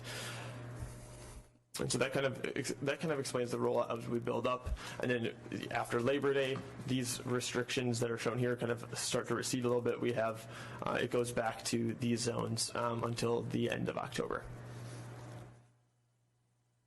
And then you got the panic plan, right? Yep, that's correct. I can pull that up too. So there's kind of two kind of emergency zones, we call them. If, in working with our partners, we have bi-weekly meetings with our partners at MPD in District 1. If there are things that we really need to address short term, we do have the ability to kind of pull up. We have the orange zone there is what we call the partial zone. The lighter blue color is the full zone. And we can adapt these to the circumstances at hand. We like to include those kind of cut-throughs for mobility where we need them. But if the circumstances demand it, we also can kind of cut off that entire restriction. Who has the authority to trigger? The Commissioner of Public Works. It would have to be the Commissioner. Yep. Can he designate someone? What if he's on vacation or out fishing? It's under our kind of authorities. And I would say it's in conjunction with MPD, really. Because typically the call would go out on a Saturday night. I mean, when people are presumably home and not sitting in their office. Yeah. So. And MPD has contact information with our operators as well. So MPD can also trigger this, the captain or the lieutenant on duty or whoever is in command of the Code Red operation that day? We work with the community liaison officers from District 1, and they would notify our team of it. And we're comfortable that's efficient enough? I mean, going through 3-4 different people would seem rather cumbersome if there's some great concern. Yeah, and that's where we taking place. If there is like a live concern, and one of our strategies too is that if there's an immediate issue on the ground, we also have that contact information for the operators, which is the direct switch to turn something on or off is with the operator. So we have that as the operator ultimately has control of the switch, not us. Yeah. You have to call somebody would have to call Lyme and say, okay, implement Plan B, and then they would presumably do that from somewhere remotely at California and their headquarters. No, their local team is based out of West Milwaukee, is where their kind of operations are based out of. On duty there 24/7. Correct. Okay. Madam Chair. Alderwoman Taylor. So are you saying that you can shut down the scooters, or you can shut them down, so if they get into those areas, those no ride zones, you can just shut them off, so they'll just stop working? Okay. There's a technology, it's called geofencing, that can designate zones where they can't operate at all, or they can operate at slower speeds. Oh, okay. Are they refunded? Because you pay for those rides. No, you're not. They're not. That's an interesting point, but no. Are we down to one operator now? Currently, we have one operator, yeah. So one of them left. Spin's contract runs through May 16th. May 16th. They chose not to renew or to redeploy this spring. So Lyme is the sole operator now? Currently, yep. So does it, I'm sorry, so like say if I'm riding one of those scooters and I get into an area unknown to me that is a no ride zone, and so it stops working, if I pick it up and carry it to the next block and it is a ride zone, can I start riding again? Yes, so when a user kind of enters the no ride zone, the acceleration on the scooter kicks off, and so you decelerate to a stop. You're still able to kind of drag the scooter around a little bit. Sometimes people will get into that zone, turn around, if it kind of push it out of the zone, and then they can, once you're outside of that zone though, then the acceleration will turn back on. Okay. Yep. And users, when they start their ride on the app, it does show the various zones or restrictions. So, not that everyone's paying attention to that per se, but there is information in the app saying where you can or cannot be at that time. Yep. Okay. Any other questions from committee? Alderman Baum, would you like to place them on file? Or? Yeah, you can place both these items on file. The motion by Alderman Bauman for both item 17 and 18 is to place on file. Are there any objections to that motion? Hearing none, so ordered. Thank you. Thank you. Item 19 has been dealt with. Item 20. File number 191930, communication from the Department of Public Works relating to the status of current and future operations. This is sponsored by Alderman Baum. Historically, I think we've covered a fair amount of this ground already under leaf collection, potholes, unless the department has something pressing to add in addition. Nope. Madam Chair, committee members, Chuck Schumacher, Operations Administration Manager. Happy to answer any questions you have, but as Alderman Bauman said. We got parking in the house. They got anything to say? Nope, they're here for moral support. All right. Well, Alderman Bauman will move to hold to the call of the chair. Are there any objections? Hearing none, so ordered. Thank you. Thank you. Item 21, motion relating to the recommendations of the Public Works Committee relating to licenses, file number 251863.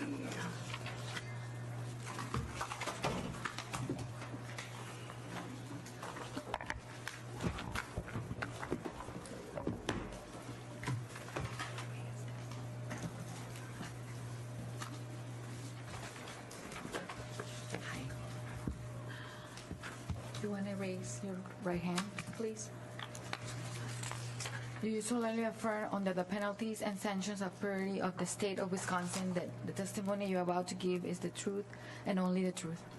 Yes, ma'am. Yes. Thank you. Wait, is this Andrew Rousey and let me see, and Sheldon? Yes, ma'am. Okay. Public passenger vehicle driver's license applications. Okay.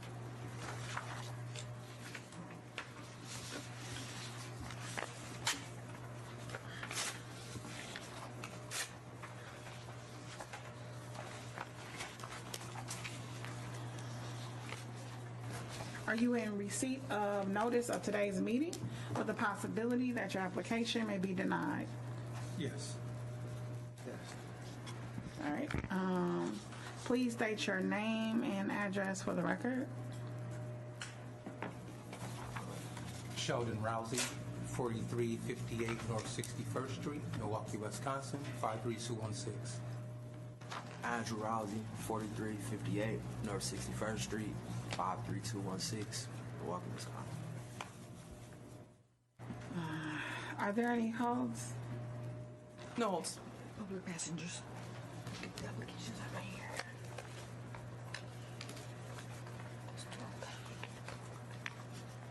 Is there a police report, Sergeant? Do you want me to read both of them back to back or one at a time? Yeah. Well,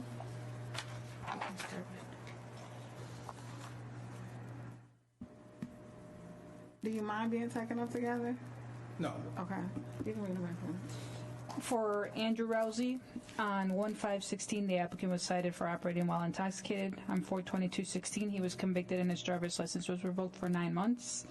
On 2/5/19, the applicant was charged in Milwaukee County with drive or operate vehicle without consent, a felony. He was found guilty. He was amended to drive, operate without consent passenger, which is a misdemeanor, sentenced to 4 days of house correction. On 7/1/24, the applicant was charged in Ozaukee County with possession with intent THC, second and subsequent offense, which is a felony, and possession of drug paraphernalia, which is a misdemeanor. It is scheduled for court on 5/13/26. And for Sheldon Rousey, on 2/18/17, the applicant was charged in Milwaukee County with 2 counts of possession with intent cocaine, keeping a drug house, first-degree felony, recklessly endangering safety, and second-degree recklessly endangering safety, all felonies. He was found guilty of the possession with intent cocaine, party to a crime. It was amended to that charge. And he was also found guilty of a second-degree recklessly endangering safety, found guilty 8 years state prison. On 3/24/17, the applicant was charged in Ogami County with resisting or obstructing an officer, a misdemeanor, found guilty 90 days local jail. And the applicant is on parole for item 1, an email notification to the Wisconsin Department of Corrections on 2/11/26 requesting they provide information to the License Division regarding the parole status and the end date of that status.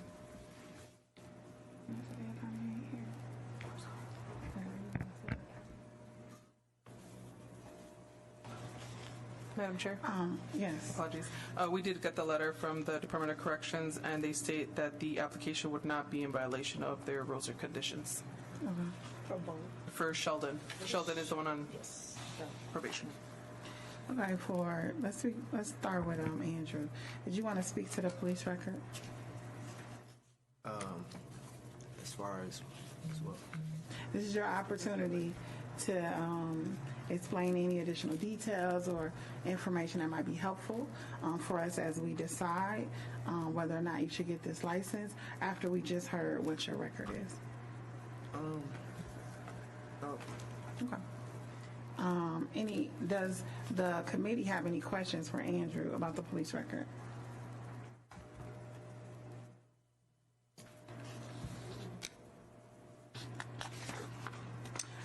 Carmen, this is a new application?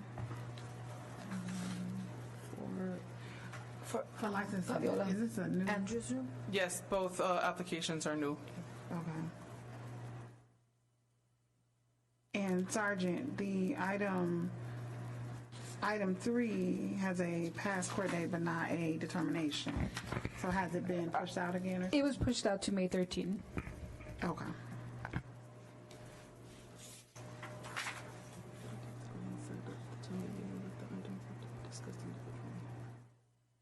Okay.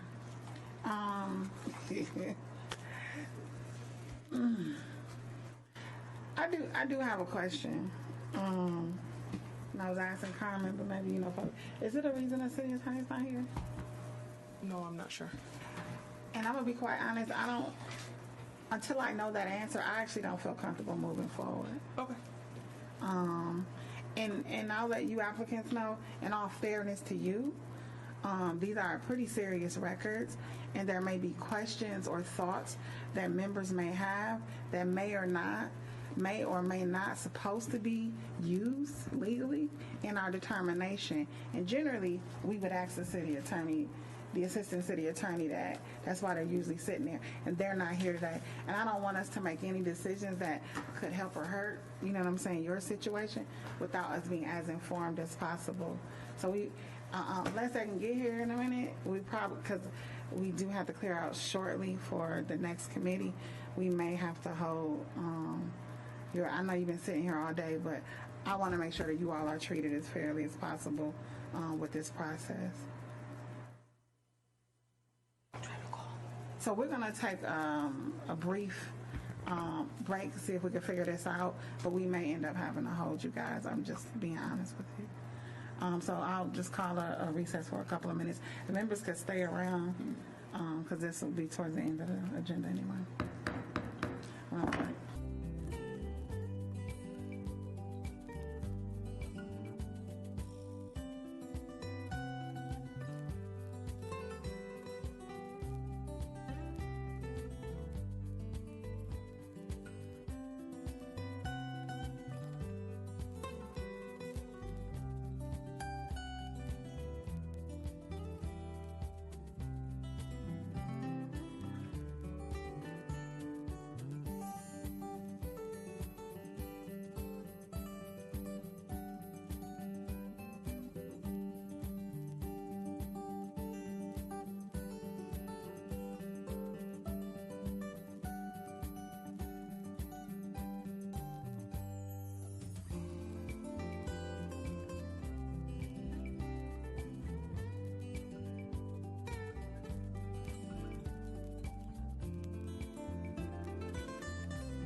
like to call the meeting back to order. We were not successful in getting Assistant City Attorney down here quickly. And since they had to prepare for the next committee, I will be, and you all are new applications, I will be asking my colleagues to hold you all's applications to the next meeting.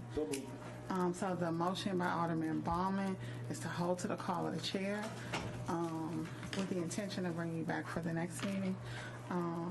Are there any objections to that motion? Hearing none, so order. And my apologies. And next time you're here, we'll make sure that the city attorney is here so you won't have this issue. Thank you.